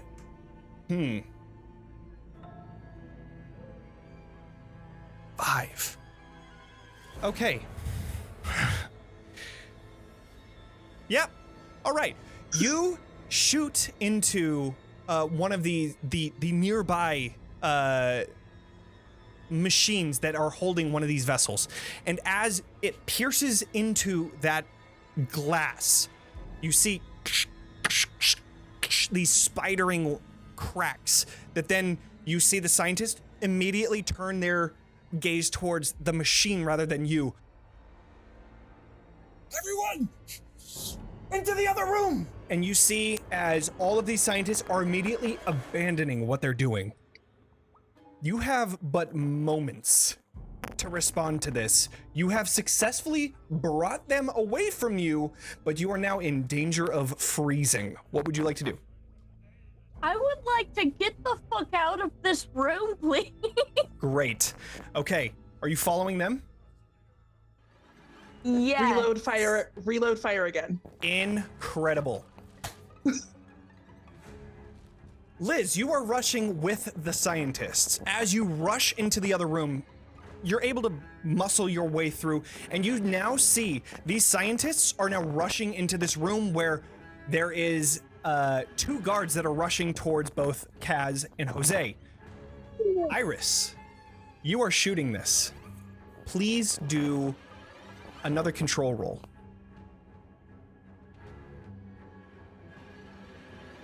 4. All right. And with that, it shatters. This liquid that immediately freezes as it touches the ground. You feel this cold flurry as the now exposed vessel is now shooting out. As you're looking around, you're able to see the diagrams on board tables showing this creature. Is he sounding weird to anyone Are you else? doing something? Are you doing that sound to your voice? What did I do? You're like echoing and also distorted at the same time. You sounded like you're at the bottom of a well. Interesting. pretty Are much. you using Am I still voice doing mod? it? Yeah. Yes, I yes, am yes. not. Okay. 1 sec. Please hold.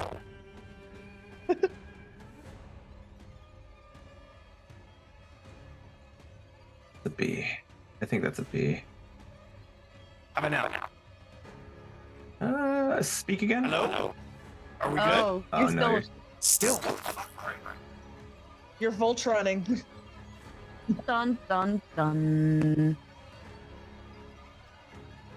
I'll be real with you. Even though we might die, I think I finished it. It looks like crud, though. All Because I right. used MS Paint and I'm drawing all over letters. Proud of you. But yes, if I just act like I belong, No, no now one's it's gonna happening on know. my Lyssa's side. doing Now, it. now it's Lyssa. What the fuck? Okay, so Johnny's it's not back. me? No, Johnny, you're John, back. you're good. And then But now Lyssa's Lyssa crashed. sounds like Johnny. Wait. I Kaz, can't even hear you. And now I can't even hear Kaz. What the fuck is going on? I'm just messing with you guys. Oh my God. Okay, goddamn. You. Okay. Well, until we figure this out, you, Iris, you are now rushing through this this lab that is now completely covered in ice as that liquid freezes immediately. The vessel shoots out this flurry of icy wind, and you can see as you're running this like diagram of like this creature. Do a focus roll for me. Okay.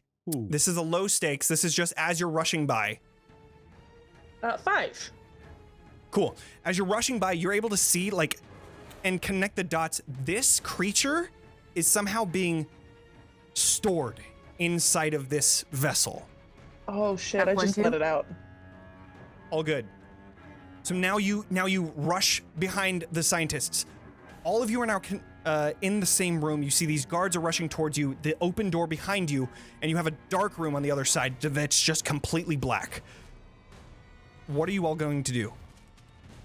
I'm gonna take off my jacket and I'm gonna turn to Jose because I don't know they're behind us yet, right?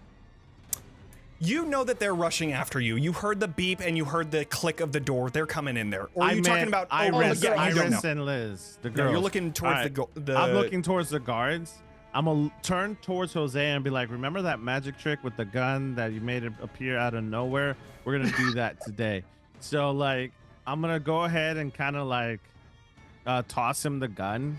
Okay. And I'm gonna take off my jacket, and Jose and nobody else knows this, but my cane is just for show, and I limp just to throw people off, and I'm always switching sides, so you never know which is my good leg and my bad leg. So like, I'm gonna take off my jacket. I feel I'm like just gonna- Liz has noted this and just doesn't say anything Just like- about it. Because she asked Kaz, at one hell yeah. point and he never answered, and so she's never brought it up again. Kaz is gonna lift up his cane, and he's gonna shake it off, and he's gonna take on the two guards with Let's Jose. go. Nice. All right. So, So, as you're rushing up to the guards, you have a cane. They also have their nightclubs that are on their hip. However, there is this rush of scientists running towards you and the guards as well. So, I would like you to do a strike roll as you're rushing towards them. Jose, what are Okay. you doing as you're like on the ground, but you now have a gun in your hand? I started blasting. Hell yeah, you do. All right, you fucking Blasted. go ahead and do a control roll. Strike with a 4 and a 4. Awesome. Okay, so you come towards them and you immediately hit one of them with a right hook, and they go flying back. that. As you try to bring your cane up to block one of the nightclub attacks, one of them hits you in the side of the head, and you just hear this ringing in your ear as you take one body mark. Jose, Yes. You need me to roll control, right? yes. 1, baby. I got a 1. No. No. All right. I got a 1 die. I got a 1 die. I got it. a 4. I got a 4. Oh, let's go. Okay. Oh! You immediately, Just like as we you practice, shoot, baby. you shoot the one that was already hit, and that one just goes down. Nice. I will- Nice. Hmm. You can do something to me? Do it. Yeah. Do So it. as you shoot, you feel this flurry shooting through the door just next to you as well. I'll say, God, I don't want to give you another body mark, but you're gonna take another body mark. Okay, I'm As- scarred. Yeah, Question, as this question. yes. Is it? Am I close enough to see that it's the cold that's coming for him, right? Not a person? Right. Yeah. Okay. If you'll allow me, Iris would attempt to use any sort of, if she can block it by moving something in front of him. Like, can I shift something to block the cold from getting to him? It's gonna be pretty hard because this is almost like a blizzard is shooting through. Is there any way I could teleport and just take a bleed instead? I will say you could teleport, but in this stressful situation, you are going to take a bleed and a brain. I'm down with that. So where are you teleporting? You look and you see that this giant flurry is rushing towards you. The guards, you just killed one. What are you doing? Where are you teleporting to? Is there They won or we won? Well, we won. One of them is down. Oh, So, okay. Yeah. is there any like, what's called, any empty suits that I could just like into? That is so fucking cool. Absolutely, you can. You just appear inside of one of these suits. You now have a hazmat suit completely on, and not only that, you are behind this guard that is currently just in front of Kaz. So that's fucking sweet. You do take the brain and the bleed as you appear inside of this suit, and you have to catch your breath because this is a lot. You almost just Died. You almost froze to death, pretty much, and you just barely saved yourself. So, with that, I think you have to do a roll with your teleportation. Okay, so please do that roll. Give me a second. Let me find out where it's at again. It was there for a second. I just don't. I need to find it again. Character. Yeah, give me a second. But you can do other stuff while I find out, and then we can just. As this happens, the door opens. This large torrent of frozen air comes crashing into this room, and then finally the door closes, and you hear it click, as if like closed, and possibly locked. What do you all want to do? Or we'll go to Iris. God.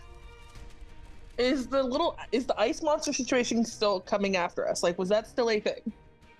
You didn't see the monster coming out. You just saw like diagrams as to like the plans of doing so, like storing this monster inside of it. You haven't seen it yet. Are there any more? Are there still more guards around? There's just the one. The others are just scientists. Yellow, shoot the guard. Oh boy, this might be bad for me. Awesome. I found it. Really?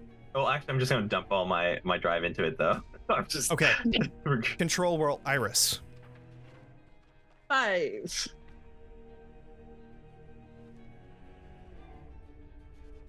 That so a sense roll with a 3 and a 2 fails, right? Right. So you're not able to teleport. No, it would have been cool. It really would have, but it didn't happen. No. Okay. Is there a die on the table for anybody to pick? That is a good question. I don't know if chat has been paying attention. I have not, because this has been, oh my god, so nonstop. Somebody let me know if there was some sort of a... I don't see one. Okay. All right, we will go with... However, could I help him? How would you like to help him? So check this out, right? All right. He has a flurry. I see this flurry, right? I don't see a creature. I just see the snowstorm. Right, you're just seeing this like flurry of like snow type ice. Okay. I'm going to grab him and I'm going to protect him. So I'll get in front of it. Okay.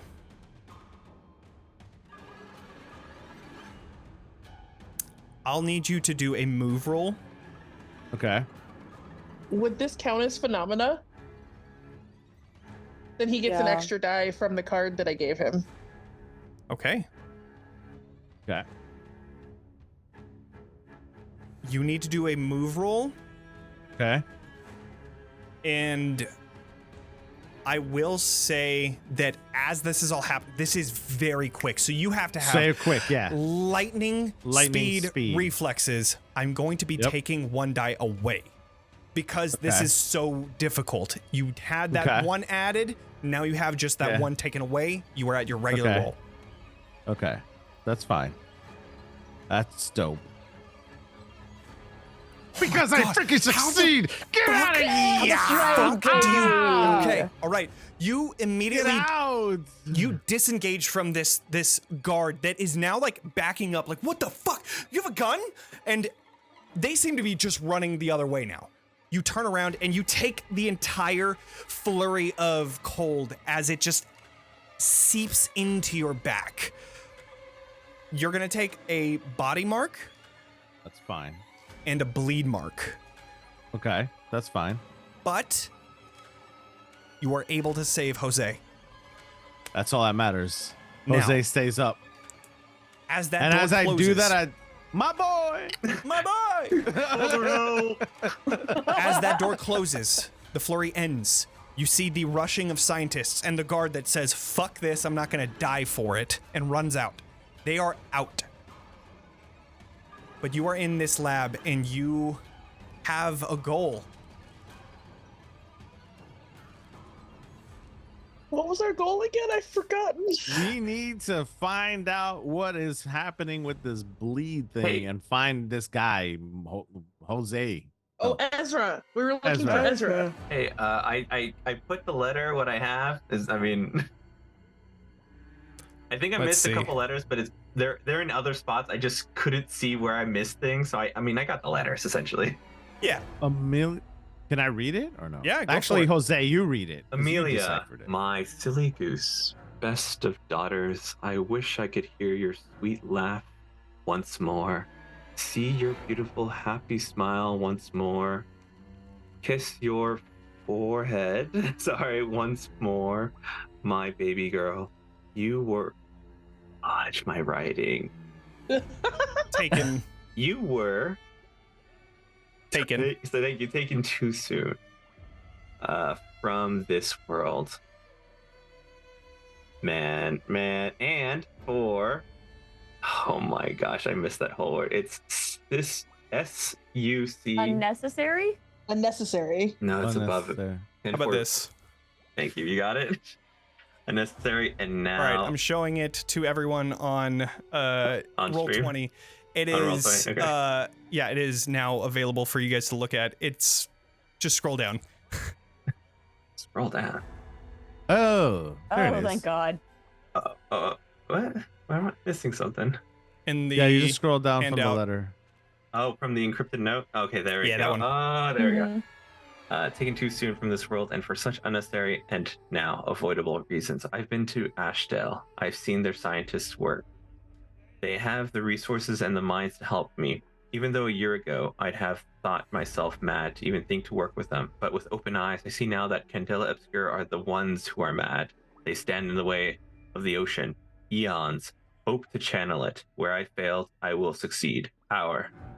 My mistake will be worth it. I promise. I hope to make you proud. Your duckiest of dads. Your duckiest of dads? So you figure out what this letter is as you're almost taken away by this flurry of ice. But currently it is quiet as all of the scientists have left. Left. You Is see there a- frost on one side, darkness on the other, and a giant window that leads into this like central circular chamber of like scaffolding and workbenches and stuff like that. What do you want to do? YOLO, shoot the window. I want to try. Wait, hold on. Is it frosted? Can we see that it's frosted? The window? The front window is not. Yeah. The right window Okay. is. I'm And gonna put which a one are we hazmat looking suit at? on. You currently, so you are in this just like four walls. You know, you're down this hall, and then the right hand wall is frosted. It's windows, but on the other side Okay, it's so frosted, where so it's they hard to came see. from, Where it's they came from. frosted. On the Got it. left hand side, it is No. completely dark. Okay. Darkness. In front And of then you, there's a it third- like looks into and peers into the central chamber that is circular, and you can see on the other end, there are multiple rooms throughout this entire facility. It seems like this is like just the reception room. Okay. So, we had a long day so far, eh there, Iris? So, let's not shoot anything else before we, figure out where we need to go. Anybody got a candle? I'm double checking my inventory. I don't think so right now. Joey Foster, your inventory. Flash powder and smoke bombs, maybe. That doesn't help. Can we check to see if we can open that one door instead of shooting we are glass? in a laboratory. There probably is something that creates fire here. Yeah, you can open up the darkness door. You Okay. can open up the frost Darkness door. This door. All right. I think we should, first of all, there seems to be some crazy shit going on now, Iris. Jose, you need to get into one of these suits. All right. Okay. All right. So, and I thought Liz, about it and then I hurt you my got head. a suit on. Good job. Good job. We need to make sure everybody's in a hazmat suit because we don't know what we're gonna find out there. Look, it's fucking Iris is cold, not in a man. hazmat suit. All right. Iris And, did not get in one. Iris, I need you to get into the hazmat suit. Not happening. Listen, it hurts. I'm bloody. You just see like flecks of blood every time he speaks. Just hit the Oh mat. god! Oh God. Things are bad. Man. You should definitely do it. I'm gonna take out a bleed detector, since the object that we had on the truck has a bleed signature on it. I want to try to see if the bleed detector can point us in the right direction. I'll also pull out my bleed detector. Where the fuck did my goggles go? There they are. And The bleed detector immediately picks up the right-hand side. That was the same signature that you had seen from that vessel. And both Liz and Iris would recognize that the vessels that were inside of that room were the exact same. Yeah. There were I'm more also doors, gonna though. wear body armor so I get one body back. Great. All right. So yeah, when they actually hit you, it was on the shoulder where you have a pad, so it didn't actually do any damage to you. Awesome. Okay. So So are we going into the room with the creepy bleed, or are we going into the darkness door? Well, Both options we- sound so great. we definitely need to find this Kaz guy. I say we split up the party again. Boys I think and we stick together. Yeah, I think we stay together on this one. Y'all both took a beating? I'm fine as I wipe blood off my mouth. This is a normal bar fight every Saturday, you know? We So- stay together. All Darkness or frost? right. I say we go I say we towards- believe in a thing called love. I say we go to bleed. We follow the bleed signature. We follow the bleed. You go into the frost room. It seems like that initial flurry has subsided. That vessel, it's still covered in frost, but for now, you seem to be protected. Iris, you are not in a hazmat suit? No. How cold you being, Iris?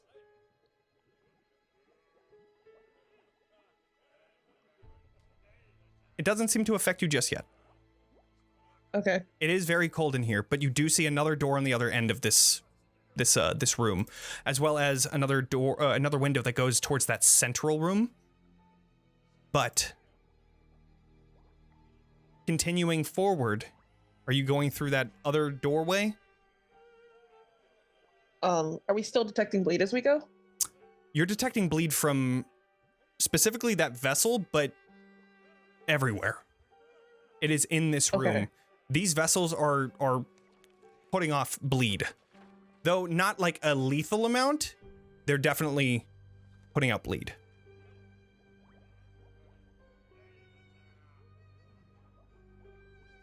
I say, is there any signatures of anything that shows what they were working on that would give off bleed, or it would tell us what's in these chambers?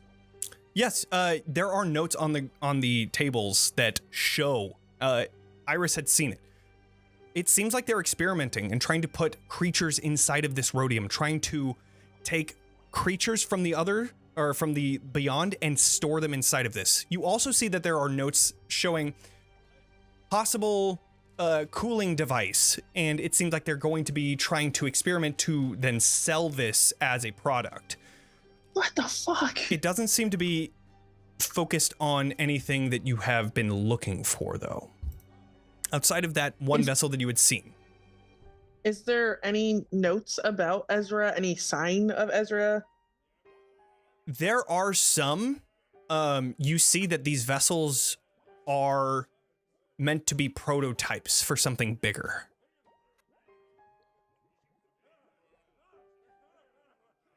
We double said back and there's- go back the other way. Okay, You you said go back. there's notes, right? Correct, in yeah, on this the areas? tables. Okay, this will be my third brain, so I'll take a scar from it, right? No, it If would I be do 4. this? Yeah, you Okay. get one. Yeah, it's 4. Okay. Okay, so I'm gonna use my occult researcher again Okay. and take my third brain.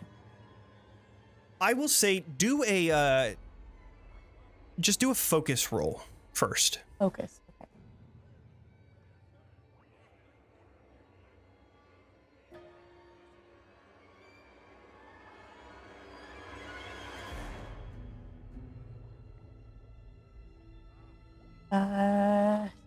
That'll.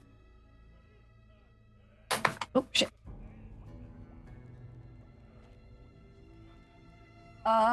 So thankfully one of these is a 6, but 2 of them are 1s. Okay. Just the 1 6 is all you need. As you double back and enter into this reception room, you see that scaffolding that's in the center. That's building something bigger. That is most likely your goal. There's no entrance here, but when you look through the window, you do see one on the other end of this laboratory. Or you can just try to shatter the window. But there may be repercussions. Can Iris just look at Kaz and then look at the gun and then lift it up? No. And then I'm going to take out my other gear, which is my thieves' tools. Okay. And I'm going to try to unlock the door using my thieves' tools. There is no door that goes to the center. There is only one that goes to the dark room. The solution. You did see Okay. another door on Shoot. the other side in the cold room as well that seemed to go further in. Up to you. Okay, we take the shortcut and we shoot the window. Question. Kaz, what does your bleed detector look like? Because it could be a small flashlight. Oh, I don't think there's flashlights in the 1920s. Yeah, there That's a was. good question. Let's check Specifically, Google. It can be a small flashlight. It says under bleed detector. Is it a can be lantern? Yeah. Or a small flashlight? No, here's the thing. Oh, yeah. Under bleed Yeah. detector, it very specifically says a small flashlight. All right. So- Well, then, can I be like flashlight then? Like, Sure, absolutely. No light goes into this room. son of a bitch. And I shoot the window now. All right. She's like looking to Kaz for permission. I just turn around. Okay. Go ahead and do a Up my control roll. face. Anyone have any extra drives they can give me? For what? Under nerve. I do. I've got No, I do one not. more. So if you need it, I will help. How high stakes is this? Not very high stakes. It's not like high stakes. It's just like regular. Okay, cool. Then you Does hold this on to it. glass Okay. look? Wait, is this glass look bulletproof? Go ahead and do a, I would say focus roll. A focus roll. All right, I got some extra. Get out of here, bro. Hey-o. Yes, it does. It does look Yeah. bulletproof. Wait! It is thick. As before Iris, like as I'm checking, right? And I turn around, looking at Iris, I'm like turning around, I'm like, wait a second. And then I kind of double back and look at the glass. and I'm like knocking on the glass, you know, I would know what bulletproof glass feels like. And I'd be like, "Ah, wait. Okay, I what didn't is the throw it wall yet. made of? The walls are made of glass as well. It seems like the way to get there, you need to go around. No. You can't shoot this. This would hurt. So, We need to go find another way, honey. ice or dark? Fine. Oh, we go on ice. Ice. Yeah, You rush through. go into what we know. Okay, you rush through. Still nothing here. It seems like it is settled for now. You go to the other door, which is frosted over. Entering into here, you find that there is a small room with a few scientists here that seem to have not heard or seen what has been happening. You see that there are mice that are being held in these cages. You can see that there are these machines with tubes that are filled with that liquid, and tubes that are now going into like alchemy sets on the side, which create this like green and blue liquid. You can see them using this and putting them in water bottles. Looking at some of the notes as you're walking into here, because the scientists don't seem to pay you any mind since you're mostly all wearing hazmat suits. You see that it's talking about rapid aging and age reversal and how to market that. But you also see a window that shows the center, and you also see a window that shows a control room, and which will be the door that you need to go to get into the center. Another thing that you do see, and anybody that has a action point in a survey can do a roll. I do have one. I do As you look over to the other side, and you see that there is a I'll spend person. a drive to add another. behind a jail cell. And that person seems to be Morgan, that you had seen at some point while talking today. That is where he's being held. We need to get over there. You see that over there, you guys? See that? I mean, you got to squint a little bit, but you could see him. There's someone in that jail cell. And I think that looks like Morgan. We need to grab him. We need to find out. So, you rush through this control room where you see there are multiple, like, buttons and lights and things that are seeming to surveil this entire lab. You rush past them to this door where it's hard to open, but you see there is a button just next to it that unlocks it. And as you enter into this room, it is completely silent. 100% no sound. Oh, I don't like that the music stopped. Oh, I hate this. How is this more scary? None of you can talk. And you see a person on the other side of this. You see that there are...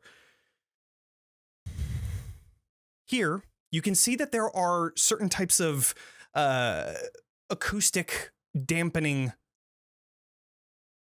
pads on the sides of this wall. You also see that there are multiple jail cells that are lining the back wall here, though only one of them seems to be currently open. Or, well, at least occupied.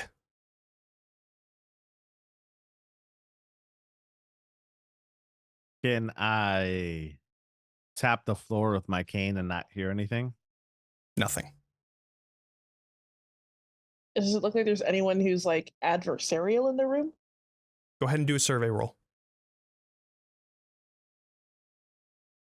Dash it 2. You don't see anything. But Can you I do see... Someone's trying to flag everyone down. That is Morgan trying to wave you over.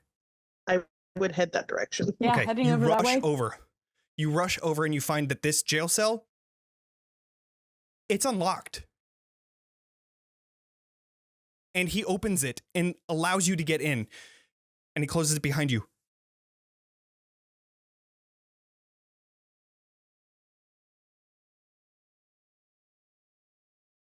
Oh, Kaz, you know sign language. Mm-hmm.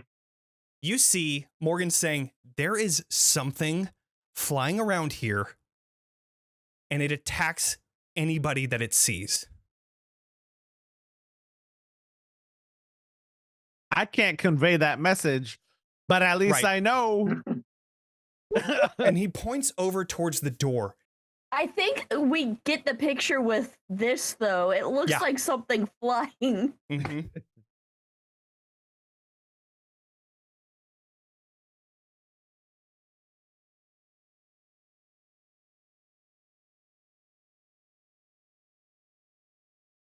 We just sort of grab him and try and drag him with us. Will he grab Well, with Are us? you guys That's what rushing I'm towards the door? talking. I'm following Kaz. All right. You all begin to rush past. I'm gonna I be the need- last one out. Okay, I'm gonna sneak. everybody do a move roll. I was gonna do a Okay. hide roll. Okay. I get to roll a disadvantage. Go ahead and do a hide roll then, Kaz. Same here. 5. Okay. I got a 6. 4 at disadvantage. 4. And then Liz. Cool. All right. You all rush through this open space, and you immediately just book it towards this door. You open it and you just barely hear sound coming in.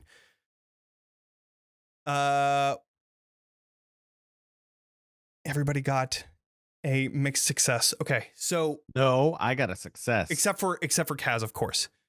As you open up the door, this thing that you can't see, it barely refracts light that comes swooping in. It's going to try and crash into that door. Who would be the first one there? If Kaz wasn't leading, I would have been leading. Okay. It immediately grabs onto your shoulders and you feel this carving as it just carves some sort of unseen claws down your back. You're going to take a body mark. And it then Wait, what flies does this thing look back. like? You don't know. And it's It just is refracting some light. sort of Light, invisible. it's stealth. It flies out, and I'm going to say that is what you guys take as you all rush out of the door, closing the door behind you.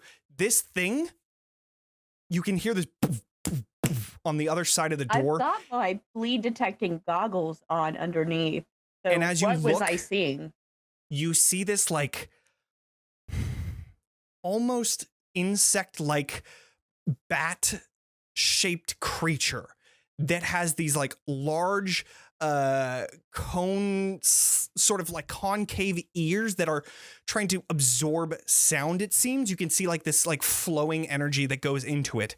And as the door closes, you now can hear as there are people in the control room, and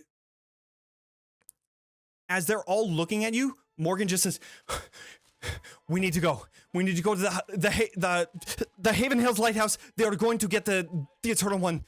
They are going to summon them. We need to go." Is Iris with us?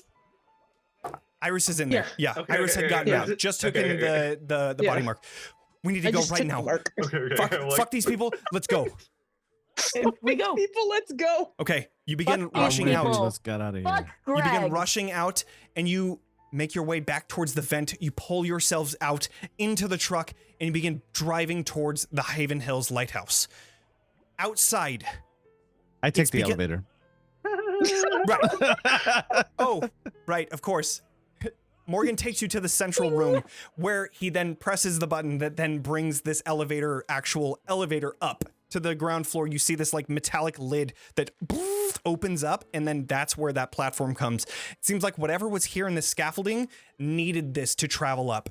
You go to the very top and you see the truck in the distance. You all rush over, you jump into the back, and it takes off.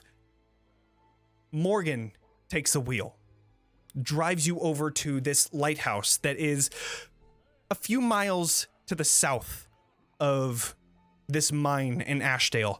You finally arrive where you see multiple trucks that are currently parked just outside. Here, you don't see anybody outside, but what you do see is this orange light that begins to glow out of the surrounding windows of this lighthouse, which orange light is known to be a thinning, opening up. You have the door closed into the lighthouse. Do you want to approach this any specific way? Oh, we going in. You're just going in. We are Suicide Squad this We're thing. going in guns Absolutely. We are blazing. going guns a-blazing. I am most definitely now selecting a hand weapon. As my Fantastic. final. Can I just look at Kaz and then look at the window and just go, please, Go for it. fire. As you all rush in, you see all of the eyes going towards the window, and you're entering into here to find that there are scientists that are looking over this large circular sigil that has Ancient Halen written all over it. You can see just in front of it this person that is chanting out towards this opening that's a large, about 8 foot tall thinning currently. Outside of which you see this giant black hand reaching towards this 20-foot tall vessel of multiple parts. This rhodium vessel that's in a humanoid form. Currently, its arms are reached out as if trying to connect to this giant hand that is massive. One finger is taller than each of you.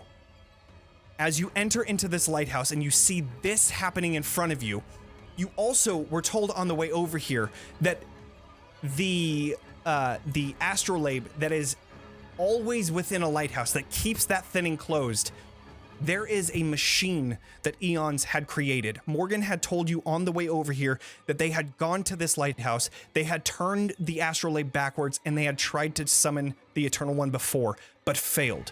The person that had controlled this lighthouse had died because whatever was spilling out of that thinning had decimated them. And here, you see the same thing as just beneath that giant hand. These creatures are rushing out, but seem to be hitting onto some sort of wall. This sigil seems to be containing them for now. You were also told that this machine that spins the astrolabe backwards quick enough to then bring the Eternal One into this world is on the top floor of the lighthouse. This astrolabe is there. Does it sound like what they're saying is trying to contain this fucker or bring him out? It seems like whatever that vessel is supposed to contain him and allow this Eternal One to enter and stay on this plane of existence. So what happens if I shoot the bitch chanting in the head? You can try.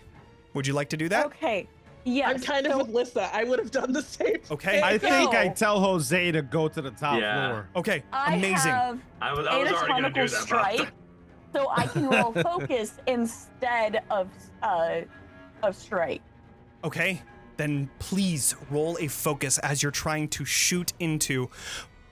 Wait, hold on. This isn't a strike roll. This is a control roll. This is a control But- roll?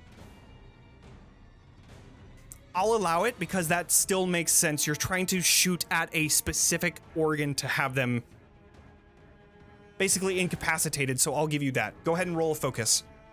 Ooh, Okay, I and I'm have gonna a question. spend 2 drive. How many dice do you have? So I have 1, 2, one of them's gilded, and then I just spent 2 drive. So So how many in total? that should be 4, I think? Where's a 5? Will you allow me to give her another one by letting me use my ability to not necessarily move a thing, but to hold the chanting person? Trying to hold them? Yeah, absolutely. in I will. place That to would be steady the shot? amazing. Yes. Do I Alright. still have to do a sense roll Yes. to do Can it? you do Okay. a roll for that? Okay, I am gonna burn 2 drives of my own and a third to give her one, because I'm assuming I have to give her one in addition, correct? Correct. Yes. So I'm gonna burn all of the drive I have left, so I The can gilded roll dice is a 6. 4 dice, Amazing. Okay. double 5s. Okay. So in order to make it work, I'm gonna have to take Scar to hold it steady, So as you and hold, Iris would do it. as you hold what you assume to be Ezra in place, Liz, you take a shot towards Ezra, and you strike true. You see Ezra fall to the ground. And then you see your friend fall to the ground as well. How does this bleed manifest on Iris? I think the hair fully goes. The hair fully goes white. Fully Full white. storm. Great. All right. You have these like lightning veins that now come down your forehead as well, like showing the amount of bleed that you've taken could have been lethal.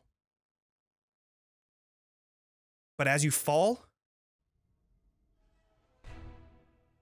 you get back up. And Ezra gets back up. Oh, that's not good. Oh, It seems like shit. whatever this entity is not Oh. allowing you The to die. Eternal. No. And Ezra just turns around and looks towards these guards. They're going to sabotage this. Take care of them. And goes right back to chanting in Ancient Halen towards this creature that is still reaching even further. You see now all the way Can I down to fuck the up elbow. sigil? Yes, Can I you try to can. fuck up the sigil? Absolutely. However, you have already done something. I'm going to go over to Jose and Kaz. What do you two do? Running upstairs. Okay. You're rushing upstairs. I need you to do a move roll. Can I do a sense roll and teleport? Absolutely you can. Please do work it. this time, please. Oh, it's still as bad as. What am I thinking? I didn't put any points into this. No. Oh, Oh no. Nothing happens. I just A 6? He got a And a 6 1. though. And a Oh. Yep. Oh, that sucks. So unfortunately, you Mhm. are taking a bleed. Do I take a bleed when I fail? You take a bleed when you fail, I believe. It's. Oh, I think. Hold up. Let me know. I'll send a chat real quick. Okay. On a success, take a bleed mark. On a success, take a bleed mark. Okay. Yeah. Okay. So then I will say that you are trying to teleport and you feel your body like vibrating, trying to move yourself over. But instead you find yourself slamming into the stairs at the very bottom. You also, taking a look at everything that is happening around you, you take a brain mark Okay. and a bleed mark, or and a body mark, slamming into that. I'm out But then. instead, you Oh, take wait. that Oh, scar. Right. You take that scar, but you immediately get back up. What does the scar look like for Jose? Slamming into the stairs, and getting my mind warp, you start to see that dot just start to growing down his arm. Love it. It's less. It doesn't hit the edges. It's just like hollowing out my body slowly but surely. Incredible. All right, so you are now scarred, but you are still up. Kaz, what are you doing? I want to assess the situation as a criminal, as a rogue person, someone who understands what to do in a fight. I want to see what this looks like. So I just saw Iris fall to the ground. I saw Liz shoot and not kill this guy. Is there anything that I see that would help the situation in a sense where we would have the upper hand. Go ahead and do a focus roll as you're kind of like analyzing the battlefield here. Yes. Okay, mixed success. A guard comes rushing around as Ezra had turned around and poof, hits you on the side of the head as you're looking towards the battlefield. You take a body. However, as you're looking over, one idea comes to your mind. Shutting their mouth. Getting them out of here so that they can not continue this. That is probably the best thing that you can do. That or destroying whatever the fuck is upstairs. Creating this thinning.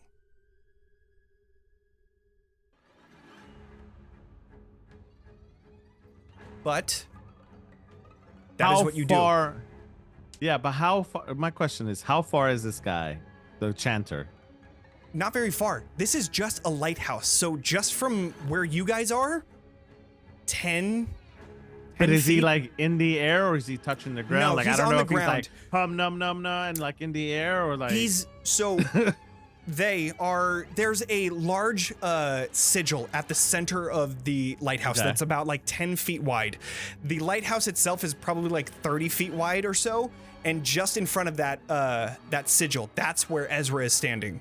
They're just looking up towards this thinning that is now stretching even more. It was 8 feet, it is now 10 feet. Got it. You can see that this arm is still reaching out. Got it.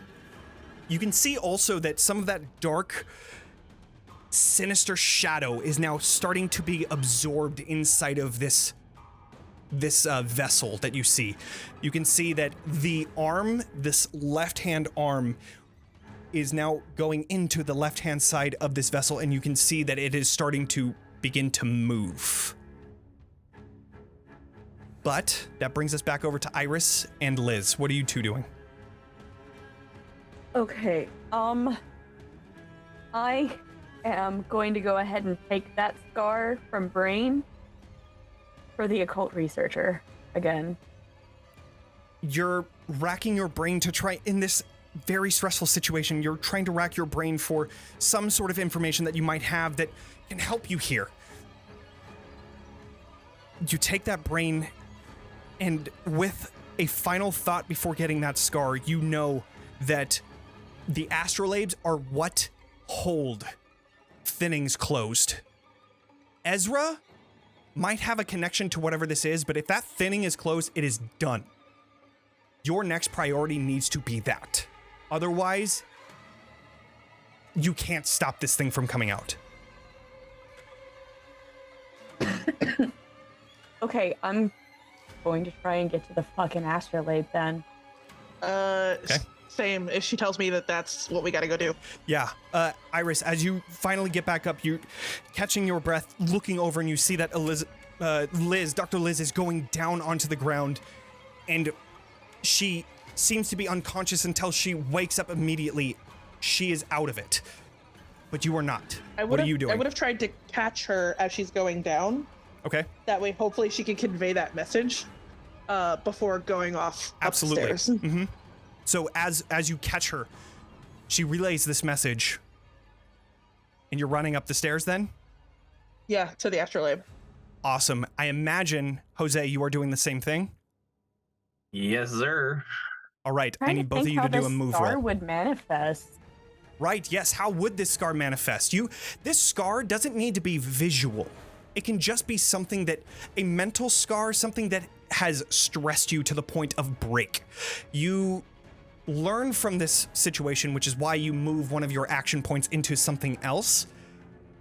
But something you have learned from this specific situation. You don't have to come up with what it is right now. I think it has to do with her parents dying. Okay. So as you're falling unconscious, what feels like centuries, you feel like this eternal holding of your consciousness, and all you can think about is the time that you had to watch your parents die in front of you, and you could not do anything. That happens over and over. You analyze that situation infinite amount of times before finally coming back and coming to and telling Iris what they need to know.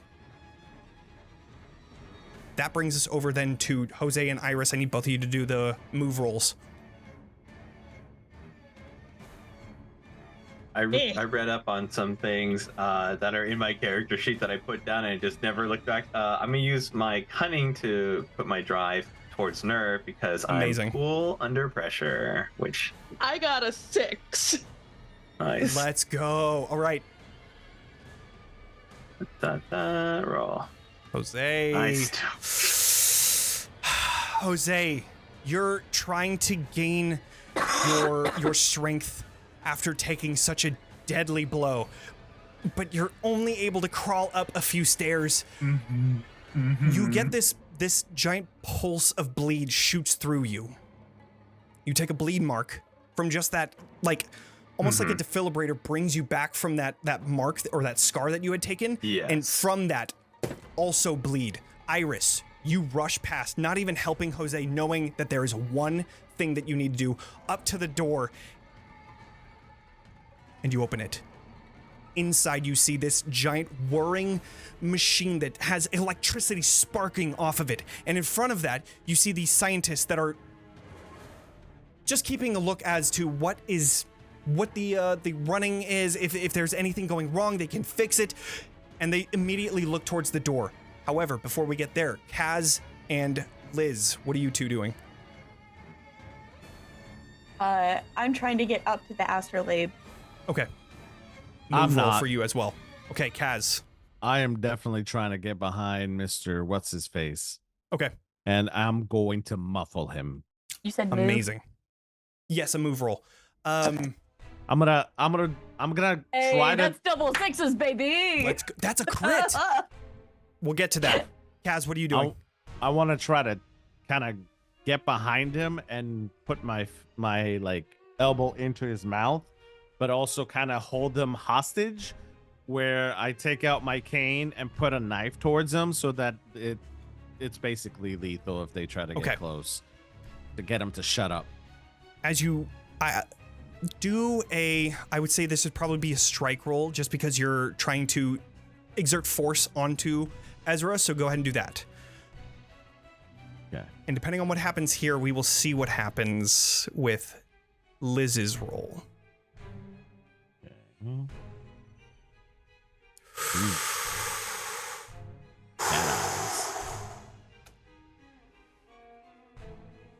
Oh. As you rush up towards Ezra, they see you coming and immediately duck out of the way as you pull towards them, trying to put your arm around their head.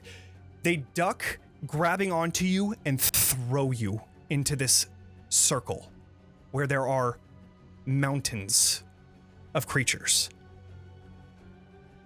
However, Liz, you see this happening and you run immediately up the stairs. You see this giant machine now that the door is open. And since you crit, I will allow you to do one other thing. Okay. So you said this thing has to be working in order for anything to happen down there, right? Correct. You can see that this whirring machine has like this almost like bladed like handle that goes into the astrolabe, and you can see it spinning it. What usually goes clockwise is now going counterclockwise at a rapid pace.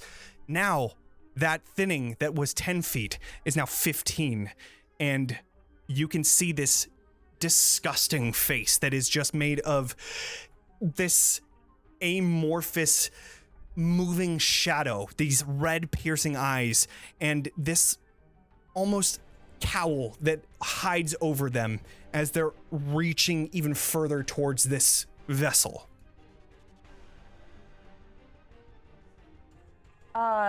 Can I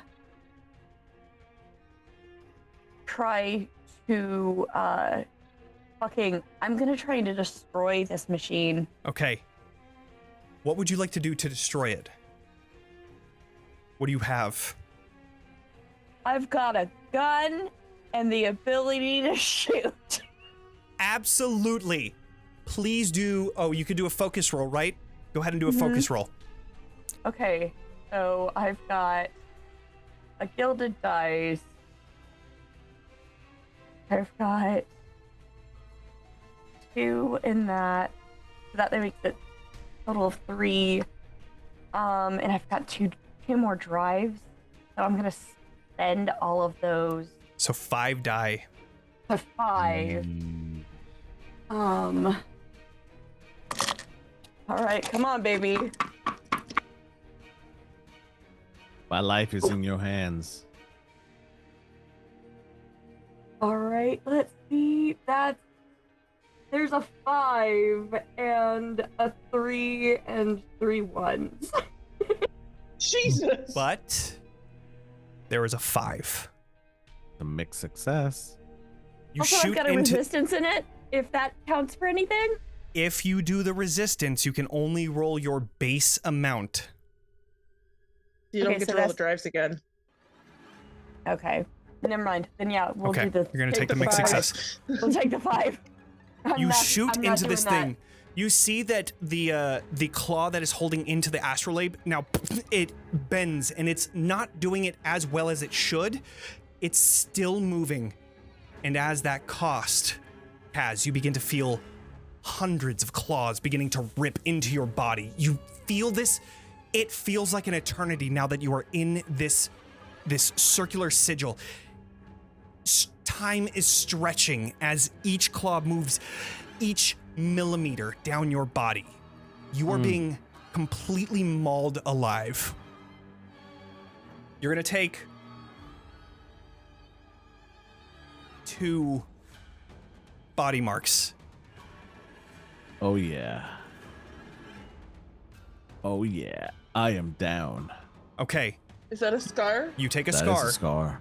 However, you are still in the vicinity of this eternal one. So your scar obviously is very apparent as it's ripping your fine clothes off, as it's just tearing into your skin. You have claw marks completely surrounding your body. But you are back up. You are not incapacitated. I believe we are going back over to Iris and Jose. Can I use bending spoons to rip the rest of the machine apart? Absolutely. Yes. I get 3. Wait, swap one of those for the gilded. That is a 6. 2 6s. One of the 6s is on the gilded die. Yes, baby! That is a crit. You're not usually supposed to be able to pull such a giant machine with your abilities. However, it seems like something in this vicinity of this creature has heightened any magical abilities within this lighthouse. So as you connect, you feel yourself, your energy going into that bottom claw part of this machine, and you fucking tear it out. This entire block of metal just immediately shoots out and through the wall of the lighthouse and just goes sending out into the air. The astrolabe stops, and there's like this silence that hits as Kaz, you begin screaming out from all of the claws that are carving into your body until you feel this as this thinning is now rapidly closing. You feel this like vacuum pull. Kaz, I would like you to do a move roll.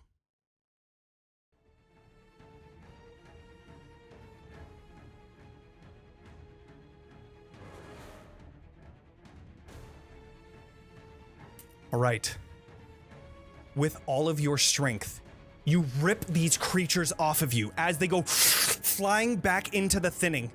You hold on to the ground as best as you can, but it is a slick stone wall until you finally almost fall into the thinning just before the arm reaches back out, exiting the vessel.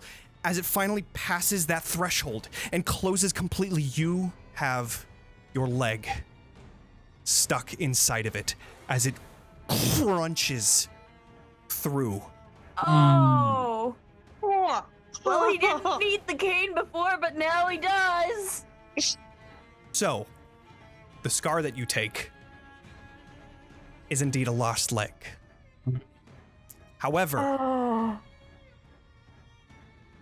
what was once a ritual, sending in this giant being, is no more.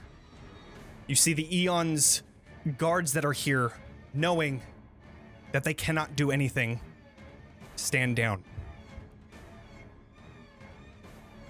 And you have successfully stopped the Eternal One entering into our realm, Fucking Christ. though with quite a few costs. I want to talk to Ezra. Absolutely. Ezra is here and just on their knees, silent and just breathing in very weakly.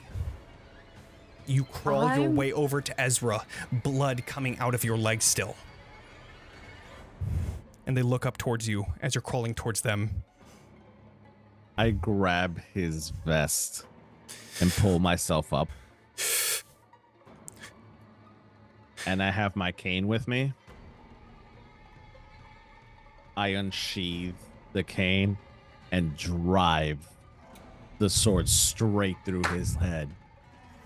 Not even a word. I don't require any strike roll because there is no defense that is being put up, as Ezra seems to have lost everything. Hey, I've got a new body for research. That knife goes directly into Ezra, and from just holding yourself up, you feel the limp body falling to the ground, you along with it. Blood coming out of your now open, amputated leg. And that's where we'll end. As you all have successfully stopped the Eternal One with great cost. Jesus Christ. Smoke grenade. We Jeez, gotta get out. Speed up. We can't get out of one of these fucking charity games without someone having something amputated. Yep. Look, Yep. I'm taking this asshole with me. Do we get a speed epilogue? So, at the end of all of this, you are then rescued by Candela Obscura, who had some sort of tip that the Haven Hills Lighthouse was being taken over, as Liz and Dr. Liz had that person there, and also mentioning that in front of Carly. Carly had told Candela to then go to the Haven Hills Lighthouse, and you were saved. Old Billy worked for me. Old Billy, it works for you. Oh, Billy. Oh, Billy. As you all are saved and brought into medical care of Candela, Kaz, your amputated leg, you are able to get a, what is the word? Prosthetic. You're able to get a prosthetic. Leg.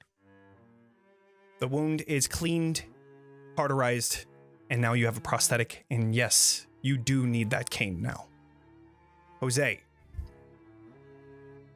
you were broken and shattered, and you now carry that with you. But for the most part, you're okay. Iris, the bleed that had taken over your body now consumes your mind, as you cannot think of anything else but that moment, that first moment that you had felt that electrical tinge of bleed. It is that forever present feeling. And Dr. Liz, a traumatic experience as watching your parents die over and over and over again for near eternity is something that you keep with you and has further deepened your fear. But you are all alive. Woo! You're all brought back to New Fair, nursed to health, This and is you why I return prefer to dead bodies. normal life, possibly. But that is the end. I have a question for Yes. Kaz. Does he ever look at the card in his pocket? No. He has full trust in Iris. He never looks at the cards. He always ends up returning them face down. As he returns it face down, Iris, you take this card. Mm-hmm. Flipping it back over to see. Which card did you give Kaz? It was the Lover's card. That was an image of two lovers. Silent. You return that card back to your tarot deck. As never knowing what sort of message you were bringing and telling him.